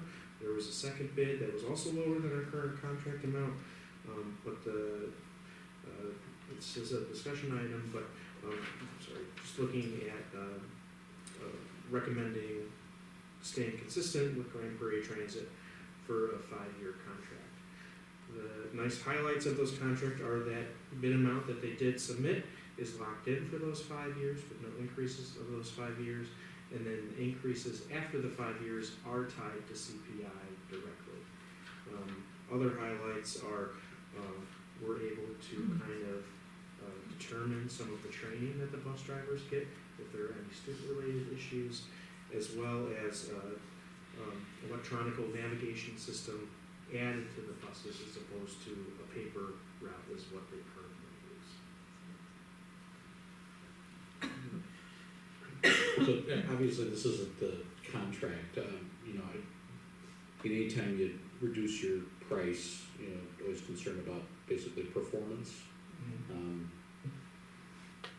we just make sure we have some performance metrics in the contract around timeliness and staffing and things like that, so they're not... That's actually also another highlight that was added in the memo, was there are actually penalties for some metrics based on service, timeliness,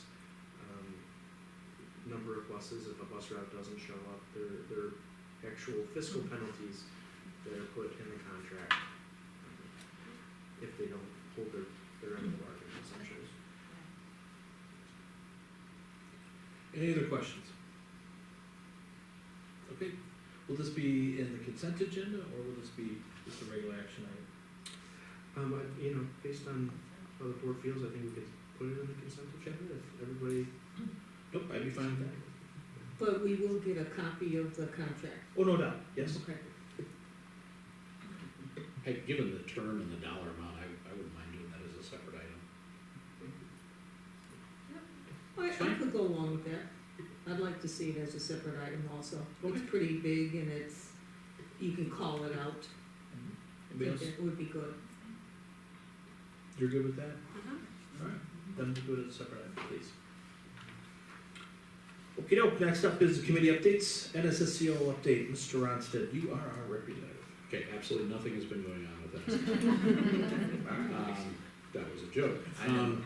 No, we today finished up the second day of our strategic planning session, and I want to thank Dr. Cohen, Ryan here, and Jody for participation in the strategic planning session. 2 full days committed to reviewing some of the data for the co-op, and diving into some of the needs for the co-op. And I have, and by extension, all 8 member districts have their superintendents, their chief school business official, and their head of special services.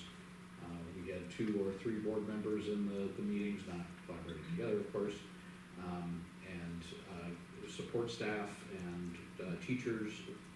Just a great cross-section of people that participated in the process. I think it was really good. It's kind of somebody used the term kind of what was it, kind of recommitting to NSSCO in a way, because there have been some gaps in communication or in collaboration, and a lot of this has been brought on by some of the capital needs that have come up, and the member districts feeling a little surprised by it. If it makes it feel better, we were a little surprised by it too. But working through that. So I just want to quickly touch on, and this will all be, and per Dr. Meggerly's advice, which I think is fantastic, we're going to get a kind of an overview to the NSSCO board in January, and then we are going to recommend that it go to the member districts for review and approval. So there'll be a presentation, we'll walk you through it all, and the whole idea is to get everybody kind of on board with the whole process and moving forward. And just real quickly, I'm going to read the top 4 elements that we're taking out as the 4 main focus areas. Number 1 is an improved structure of the organizational governance. So that does mean, helping to, again, bring all those involved parties at the various levels into, and there's no sacred cows, so whatever we can figure out to, look at how other co-ops are operating and find best practices to improve the governance and ongoing management of NSSCO. Number 2 is to develop a sustainable long-range facilities plan. So just like we have a maintenance plan, kind of the stuff that's broken in the buildings that we are operating in that needs to be addressed, but that's not really a facilities plan that takes into account use. Recruitment, retention, and support of quality staff. Obviously key. You can't, you have a great building, but your staff isn't happy and there and good and all that, you're gonna not have a good experience. So there's definitely a focus on that. And then leveraging, one of the things that really makes NSSCO different is their ability to deliver a very deep level of programming and individualization for students. So, they're saying is that they don't turn away any member district children. So, we can't handle it, they'll figure it out. Whatever supports or whatever things that student needs. And that last one is to leverage the strengths of current programming while developing adaptive programming models. So, and then, today we worked on kind of starting on some of the what did those things mean in a little bit more detail, and then next steps we'll be working on the how and some of the metrics behind that. So very excited. It's been a process that has been talked about for many years now, and it was with Dr. Schnorr coming on was kind of part of that transition as well, giving her some time to kind of get her arms around the organization. And then this year, I think we, moved into that strategic planning, phase extremely well.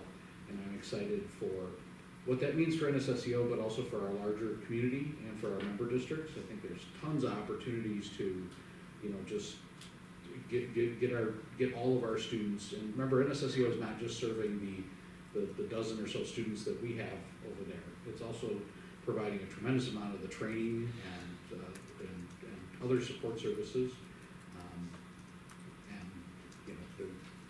There's that going on. So, very exciting. So that's it. All right, next up is, I was your ISB delegate. And I will say that the process was, while still archaic, was much better this year than it was previous years. So we voted at our last board meeting, really lockstep with IASB's recommendations. That followed suit the exact same way at the delegate assembly. Just to kind of give you a little insight in it, I won't take too much of your time, but the way that ISB does it is the items that they're approving, they put in the consent agenda. And for whatever reason, everybody gets up and pulls them out of the consent agenda. So I don't know why they do it that way, but they do it that way. But then what that does is that gives the districts that wrote that resolution the opportunity to kind of defend it or encourage it. What made it a little archaic this year was there was two of them that were pulled from the consent agenda that nobody got up and spoke on behalf of. So it's like, why did you pull it? So, but anyway, and then the voting for the president, vice president of ISB went incredibly smoother than it did last year. So it actually was a much more pleasant experience than it was. Again, the way that we voted was the same way that the masses voted. There were no surprises. Does anybody have any questions for me on that or the process? I'd be happy to address them and discuss it. Okay. Then let's move on. Next up is the policy committee. Mrs. Friedland, you are the chair. No one's gonna ask about the resolution committee, because no one wants to steal that from you, Mr. Murphy. So oddly enough, our policy committee was also fairly straightforward. There were just there were a couple items that we talked about. So this was for the policy packet, the press packet 117. There were a lot of updates in terms of information that was carrying over from our August policy minutes about Title IX. We saw a couple more things play out and filter through. There were a couple questions or a couple areas that we discussed a little more in depth, and that was our safety piece and then our curriculum content and our suspension procedures. So those are just a couple things that we discussed a little more in depth. Just to get a little bit more information, and Jody will be taking that back to her team to discuss anything that needs to be pulled out. But it was very straightforward, lots of footnote updates, and some no-brainers on this one. So I do encourage everyone to go ahead and read it if you have time, since you would like to know what you're approving when we put this into the consent agenda, but that will be done at our January meeting. Excellent. Anybody have any questions or comments for her? All right, hearing none. Moving on to the president's report, upcoming events. On the 12th is a concert at Indian Grove. I believe this Friday is the fun fair here. Middle school, yeah. Winter Carnival, Yep. Sorry, not fun fair. Next Friday. That was close. Trails Has Talent is on the 19th at 7 p.m. From the 23rd to the 25th, the admin office is closed. From the 31st to the 1st, the admin office is also closed. We've got Staff Institute Day on January 6th. Classes will resume from winter break on January 7th. We've got Brewing with the Board on the same 7th at Euclid, and that's at 2 p.m. And Donna and Robert are sitting in on that one. On the 9th at Euclid, or Euclid's 4th and 5th grade concerts at 6:45. And then Be There or Be Square, our next Board of Education meeting is going to be at Euclid School at 7 p.m. And then next up is just like to hear from the board on any experiences that you got from the III conference. And if you don't mind, we can just go down the row. Start with you, if you're all right with that? Sure. That'd be I'm great. okay with that. Well, I was gonna say, I feel like, the general speaker was very fun, it was interesting, or the kickoff session on Friday was pretty neat. I think that it was fun to see music incorporated into teaching and learning strategies. We always talk about how important arts are, and I feel like our district does an amazing job of trying to incorporate those into a lot of those different aspects of learning, but that was really fun. While all of my sessions were interesting, I took a lot away from them. I went to one of our fellow districts, Miss, I'm gonna say her name, Jokshi. I went to her presentation on equitable experiences and how how many of the districts are trying to figure out how to incorporate those into their strategic plans. And she gave an overview of how 25 did that, District 25. And it was just interesting to hear an affirmation, I think, when we started this process for talking about our strategic plan and how to incorporate equitable distribution of services, of supports, of everything else, and that would flow through our entire strategic plan. It was just really nice to hear that we have kind of really done a good job, and not just a good job in checking off the boxes and making this robotic, but really investing in it. And I don't know, I love what she did with her work. I love how they really stepped it up a notch over there too. So I would love to work with them as we go forward and talk about our strategic plan and how we're gonna, update it in the near future, just to continue that, because equity work is, I think, core to finding inclusive and really compassionate learning and good learning environments for our students, so they can really learn well and feel comfortable. Go ahead, please, yeah. Okay. I went to quite, as many as I could. It was very interesting because Ryan and Becky and I think that was it. We kept ending up in the same ones. So it's pretty interesting. So one of the ones I went to was on school public relations, and one of the things that districts have is their public relations person is part of the cabinet, is a assistant superintendent type person. And they talked about their crisis plan, and the crisis plan dictates who does what and when, and who's in charge if the superintendent's not around during a crisis. So that would be kind of information that I had talked to you about at the safety policy in the previous meeting. The second one I went to was called Red Flags During Construction. Considering we just did 2 and we got more coming up. And it turns out that the person, I took 4 pages of notes on this one. Turns out that the superintendent who ran into all of these problems happens to know Jody, and Jody knows her, and they've already been talking telephone-wise. Hi, what did you do in your district, and how did it work out, and all this. So I'm not going to bore you all with all of the notes, but it was very, very interesting. I liked one of the main speakers was the Trust Edge, which is a self-development that we went through, and he highlighted a lot of what he talked to us about. I bought the book, in case anybody wants it. I'm in the middle of reading a novel right now, so that one just kind of sits on the side. The other one I went to was called You Can't Make This Stuff Up.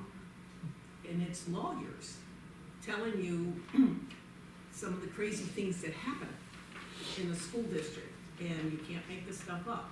But what they touched on in the beginning was all of the fears that school districts are calling lawyers about right now in relation to the incoming administration. And so all of the fears that people are having regarding immigration gutting the Department of Education, getting rid of Title IX, getting rid of civil rights. And so they touched on what they're starting to do and getting talking points ready for school districts and getting people there that can help. Okay, the other one was called Don't Post That. And you know where I'm going with this, because I'm not on social media. And most of the board is, and the administration is, and the big takeaway that I came away with is the board, and only the board, controls what content is out in social media. So if there's something out there that we as a board don't like, you know, that we've said go ahead and, you know, we have appointed somebody to take care of our social medias. But we have to be, we as a board should be monitoring that to make sure that what's out there is what we want out there. It was very. Well, with you not on social media, how can you monitor? She's not Me? that bad. I'm not the person No. doing that job. Oh, Okay. no. Just checking. You guys know I'm very opinionated, so you know what social media would look like if I got involved with it. Can afford that. Yeah. Okay, and then the last one I went to was the board's role in facilities. Again, because of all the construction and what we're doing here. And I found it interesting, what they said is we should have, hang on one second, let's see. That we should be seeing the architect contract, and I don't know if we as a board have ever really seen the one that we have currently. I mean, I've seen ones in the past. I don't know if we've seen the architect contract. You know, just like we're going to see the bus contract, we should see the architect contract. And they also talked about facility, if you're going for a referendum, what the board can do and what the board can't do. And they said to get your board attorney in here to guide you on what we legally can do and what we legally cannot do. So that was it. So I was very much into facilities, facility, construction, and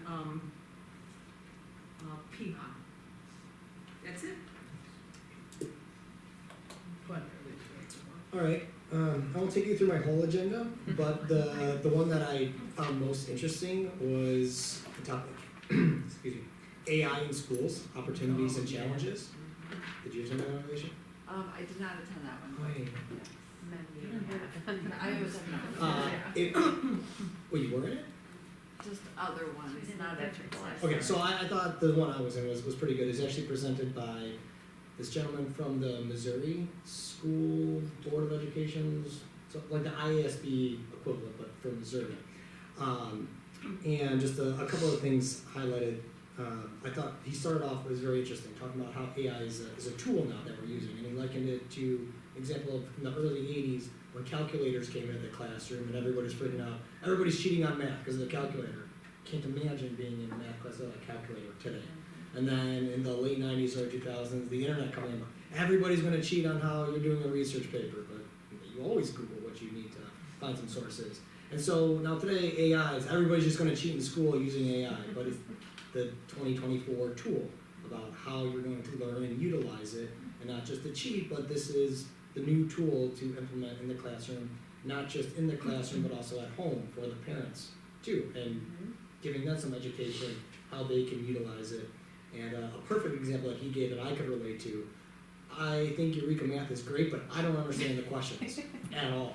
And so he's saying that you just take a picture of the math that Eureka Math's asking, put in AI, and says, as a parent, this is how you teach and explain it to your student. Brilliant, I do that.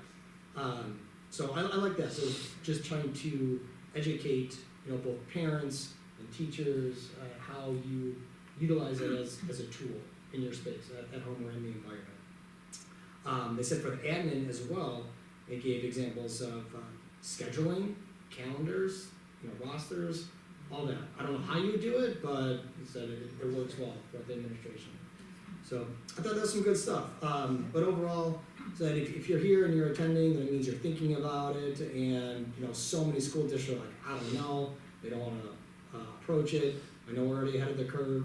So having a plan in place about what we want to do, how we want to implement it, how we want to train and educate the administrators, the parents, the teachers, is a good, very first step. Oh, AI is just blowing up. Yeah, she's listening. So I'm sure you got something in the works. Also suggested an AI committee and delegating authority, so it's not just one single point person making all the decisions throughout. So if it's something that we are kind of formalizing more, I would love to even just listen in and just be a fly on the wall to see kind of the direction that we're going with AI in our district. That's my summary. That is my big takeaway from this year. So outside of being the delegate assembly, I was also there on Friday. Janine and I went to one for equity and educational imperative, and I really want to echo the same sentiments that it's nice to know how far along we are. There were some districts that really have some struggles and some issues, and it's kind of nice to sit back and not have to share those horror stories. One of the lines that they gave that still resonated with me is, if you want equality, you give everyone a pair of shoes. If you want equity, you give everyone the right size pair of shoe. And that still sticks with me. I didn't know if it would, I wrote it down, but I'm able to zip it off pretty easily. But it was a great conference. It was also great to just spend time with you guys, which we don't have a lot of time to do in our schedules and stuff. So thanks everybody for taking time out of your lives to come to just spend a little professional development for our role here as a board. So I'll keep my update short and sweet. Go ahead. Okay, a couple of the panels I went to stood out to me. So one was on communications and PR. It was presented by District 25, someone from Deerfield School District, and someone who heads up the Kane County School District. So it was all about storytelling. As a marketer, that's how I think about marketing and stories. And what the quote that stood out to me is, you can create stories anywhere. As long as you stay in the context of what we do, our content will make ourselves. And I think we see that every week on Facebook posts with Stephanie's photos or videos. Like, it doesn't have to be fancy. You're just trying to show what we do well every day, every week, the heart, the passion that goes in our school. And why should we care? Why should we create this content? And it really was what we feed, the narrative that we're putting out, that's what grows. So sharing good news, sometimes we might get complaints, people, feeling kind of negative, but the good news that we pump out every day, that you're planting it, you're watering it, you're growing it, you're telling your story, and one day you might need that goodwill if you're trying to go for a referendum, or just, thinking about the value that we bring to our community every day. So thank you, Stephanie, for what you do. I love that that we're really growing that what our story is out there. I also attended the legal session that Donna and Ryan attended. I think a couple of points that stood out to me were knowing what percentage of our school funds come from federal funding, which we do. Those could be affected, or the money could have strings. And so we also have to think about, what are we willing to do for that money? Strings like potentially auditing or banning books in our schools in order to get the money, or to not teach certain curriculum might be certain mandates to get that money. So we should just be prepared to think through what we think is right or wrong there. And we should also just have a plan when it comes to thinking through immigration or things like that might affect our students. And lastly, things that might be affected at the Department of Education are things like the Office of Civil Rights, but remembering that our local and our state laws still matter, and we have protections in Illinois for those that we still have to follow. And I also attended with Robert a great top 10 things school board members should know about the IDEA, the Individual Disabilities Education Act. I just was so appreciative. I didn't know as much as I should about that, and all I can say is it really focused on the requirements, the workload, and the challenges that our teachers, our administration, our staff go through every day when they're making these decisions for kids. So it's a lot of work, and I really appreciate that. And I also attended the equity meeting, so thank you. The last one I attended was about the equity one.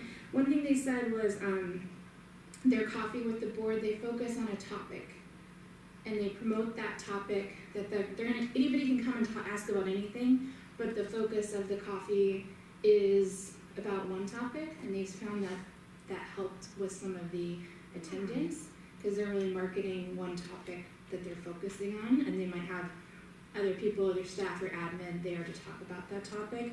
And they tried doing it outside of the schools, like at park districts or a library, and that helped as well.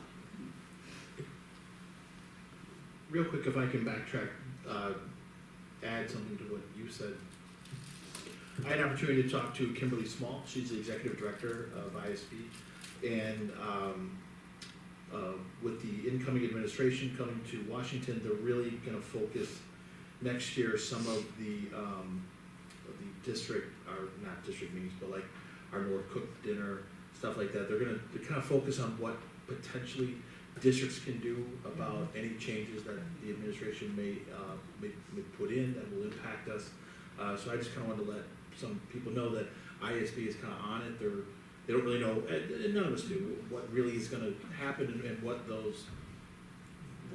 the ripple effect is going to be. But just it's nice to know that they're kind of looking at all these different opportunities. And I also appreciate the fact of how, I don't know if you guys have ever met her or seen her.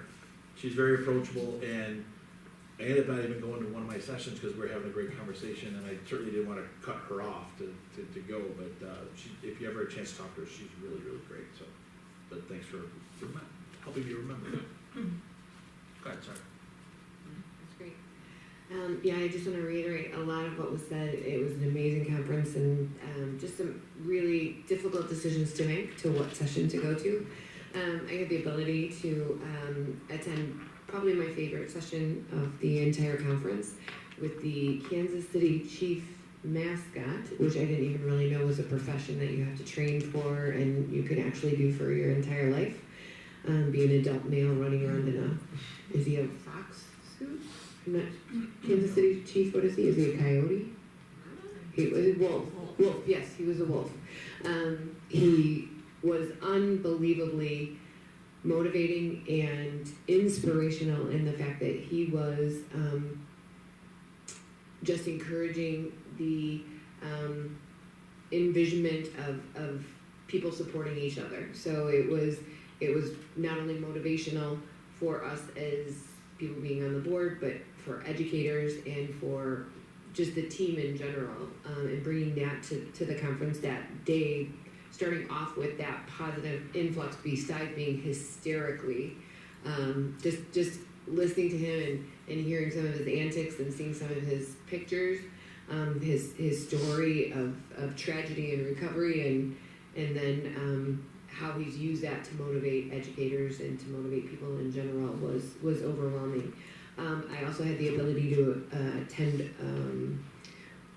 a very emotional and scary session concerning school safety, and that was a very reflective practice in being able to identify what our safety plans are and looking at the current safety plans that we have in place just to ensure that our children are safe, our teachers are safe, and the district employees as a whole are safe. And so hearing some stories of what other districts had experienced was very challenging, but it was also very moving in the fact that we have good plans in place, and knowing that and having that confidence as we look towards the future.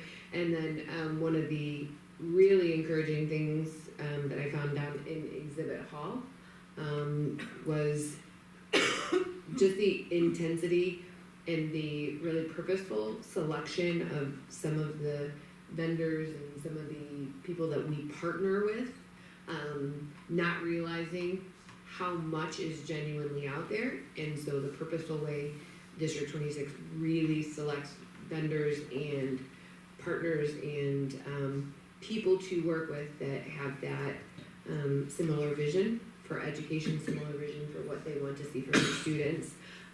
Getting a chance to talk with a lot of different companies that definitely do not share that vision. So no longer taking for granted what you do in the business office and what you do from an administrative level, ensuring that all of the people that we partner with and we work together with have that same mindset.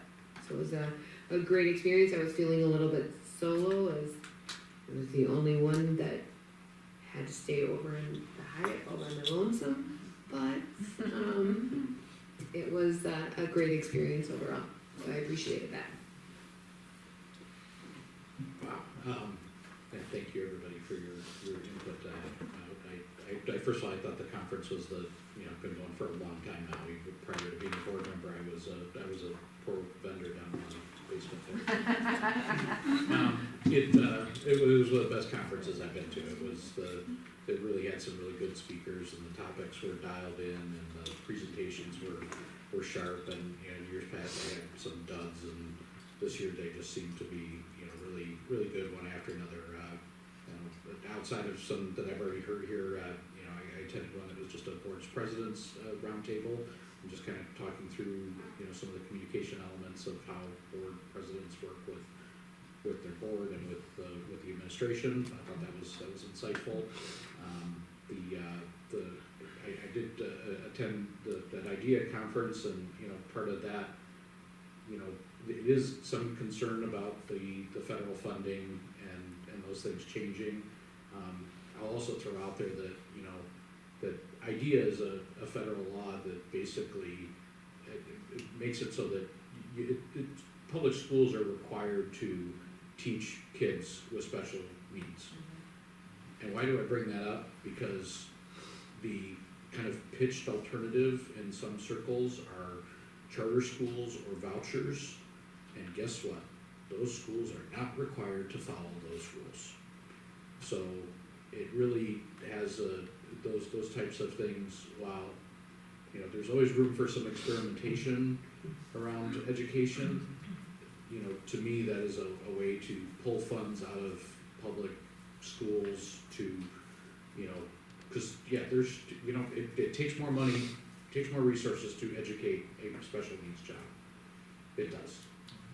And if you're able to exclude those from your population, you could probably, but then we talk about equity, which is, also something that, they could, there's been some pretty harsh language out there, and they could just say, hey, no equity programs, and otherwise you don't get any federal funding. I don't know. Some of it could be scarier than it actually comes to fruition, but the other one that I went to, which I thought was kind of on the other side of the spectrum, was one about the state mandates that have come through. In the past 10 or so years, the number of mandates, which you could read as regulations from the Illinois state, have pretty significantly increased. And I think that it was an interesting conference. It was a state senator who was a teacher in her past life, and she is very impassioned about, trying to look through those mandates and try to thin them out a little bit, because there's not really a review process in place for a mandate that was put out there. There could be a mandate that, I don't know, dictates, Walkman usage. I don't know. But there's things that are outdated that they need a review process for. There was some interesting discussions about cell phones in schools. She was an advocate for banning cell phones, and there was a lively discussion about local control there and not having some of those mandates pushed down. The impression I got is that they were very, a lot of the mandates are very well meaning. I always try to remind myself that mandates or regulations are in place because somebody somewhere didn't do something right or did something stupid, and they got to spell it out in the law. So I always try to kind of approach it from that perspective, but they were definitely, you know, I think the overall intention was to pull back, or to, not pull back, but to kind of review some of those mandates and try to slim it down a little bit.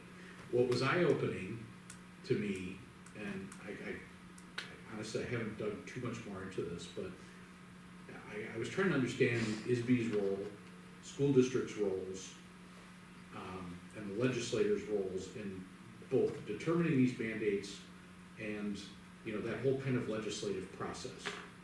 And a couple of things kind of I came out of it. My assumptions about what ISB was doing, I'm not sure. I always kind of thought that ISB was kind of our lobbying group, if you will, our connection to the legislators. I'm kind of, I did not get that impression talking to them. They seemed like they were kind of aggregates of best practice policies, but they were not necessarily involved with the conversations or actively lobbying, you know, state, definitely not federal officials on mandates or regulations. So the discussion was groups of, you know, there were some superintendents there, and the board president, they were all talking about how they were getting, you know, some of the bigger districts were getting involved with trying to build kind of localized regional areas of reviews for mandates and rules, but they were gonna kind of try to tackle it. So it didn't, like I said, I gotta look into it some more, but I was a little disappointed not feeling like ISB was like out there, like, you know, we vote on these things. I thought they were taking that around and going and talking to legislators and all that, but I kind of got more of the impression that they like publish a booklet and hand it over to people. So I don't have the time to take that on personally. I'm gonna do some more research into it, but I think as a larger framework here, there needs to be some more, you know, constructive work towards participating in the reforms and giving input into proposed legislation that affects us, because the other thing is that most of those mandates don't come with funding. And that's a stressful thing for, you know, we're a pretty well-resourced district, but, you know, those mandates tend to hit special needs harder, and it also, it certainly affects low-resource districts, you know, where they're already fighting over dollars, and now they're being told to do something extra that is difficult. So there's a lot going on. It's complicated. I'd like to add one thing. I really enjoyed the board eating together as a group for lunch and also for dinner. We missed. That was awesome. That was, I mean, there was lots of good conversation and fun going on in those two instances. And I also want to give a huge thank you to Patty for texting all the time. She was like a mom saying, okay, meet us by the tree. We're gonna be down there in 10 minutes. Where's Donna? Where's Lewis? Does anybody know what, I mean, it was really nice to have, excuse me, someone keeping us together as a group. And I really liked that. I don't know if the rest of you guys did, but I really liked it. And that's something that was actually, in all the years I've been going, we only were together as a group for dinner. But being it together, and to be together as a group, going to the hospitality suites. We did a lot of walking. We got a lot of steps in those nights.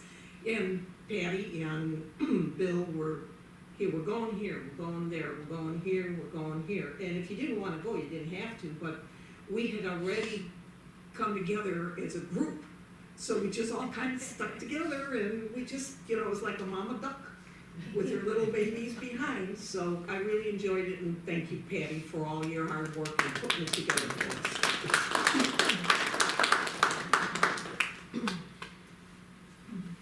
Thanks, everybody, appreciate it. Next up would be the superintendent's report. Okay, yeah, I mean, I also went to some really great sessions, just to continue on. We've had little bit of an increased traffic in our FOIAs, and so I went to a FOIA presentation. I felt like they literally wrote it for us. I was like, they knew we were coming. And then, you know, like collective bargaining, just things that were going on. I did love that general session with David Horsinger, the Trust Edge, and I'm gifting it to my cabinet to read. Surprise!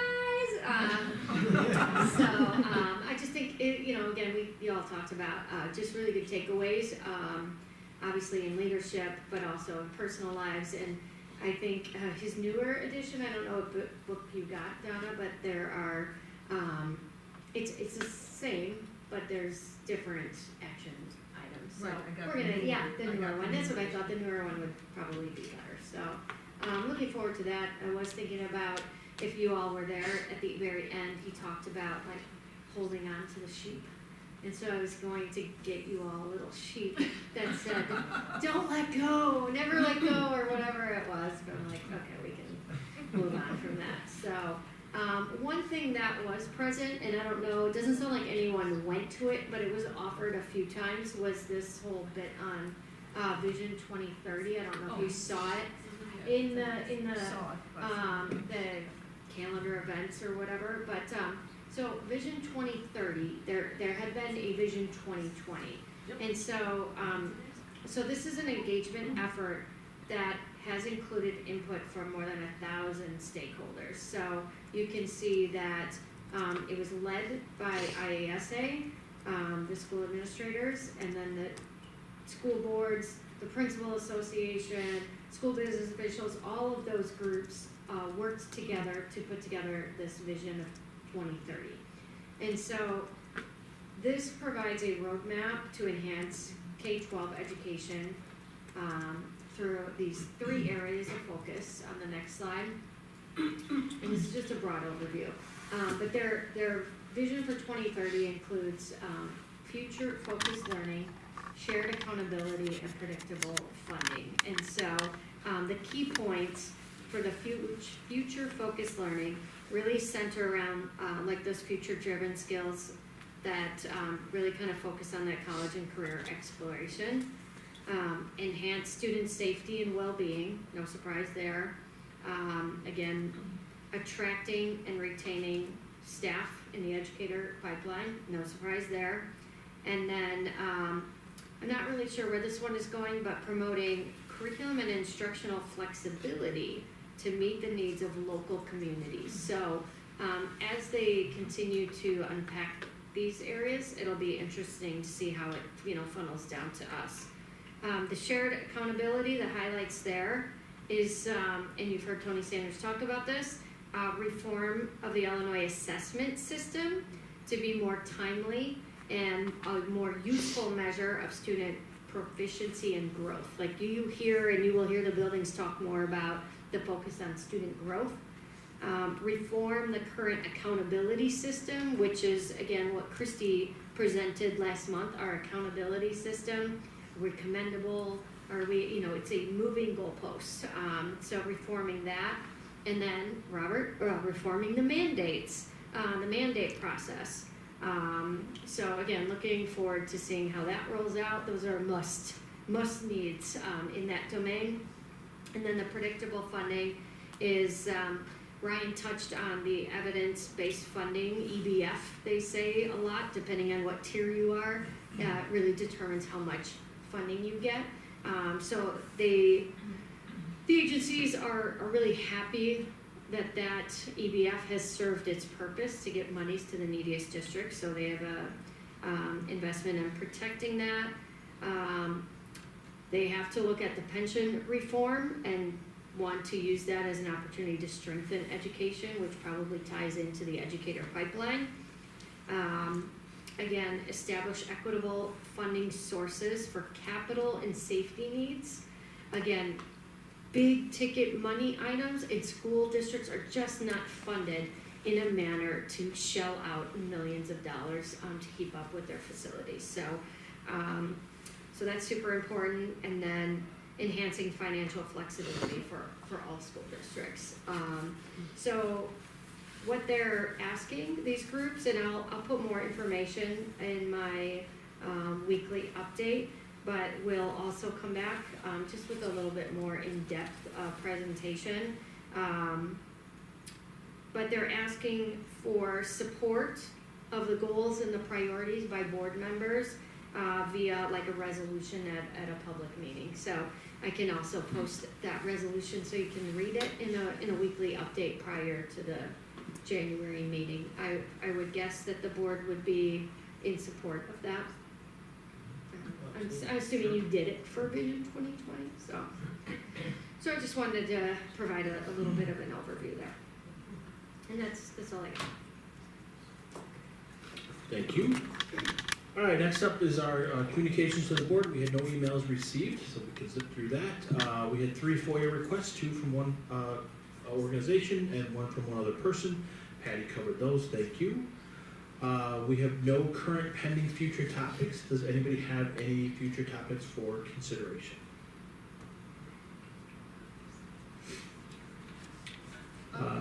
Sorry, actually, and I don't know where this would. Wait, no. It's not a future topic. Never mind. Okay. Anybody else don't have future topic? Thanks. Okay, we will not have a closed session tonight, so let me entertain a motion in a second to adjourn our meeting at 9:16 p.m. So moved. Second. Moved by Friedland, second by Camardo. Mrs. Johnson, could you please call roll? Grimpy, Yes. Ronstadt, Yes. Camardo, Yes. Friedland. Yes. Fisterer, Yes. I vote yes, and Bean King. Yes. Motion carries. All right, our next board meeting is January 14th, 2025 at Euclid School. Meeting is adjourned.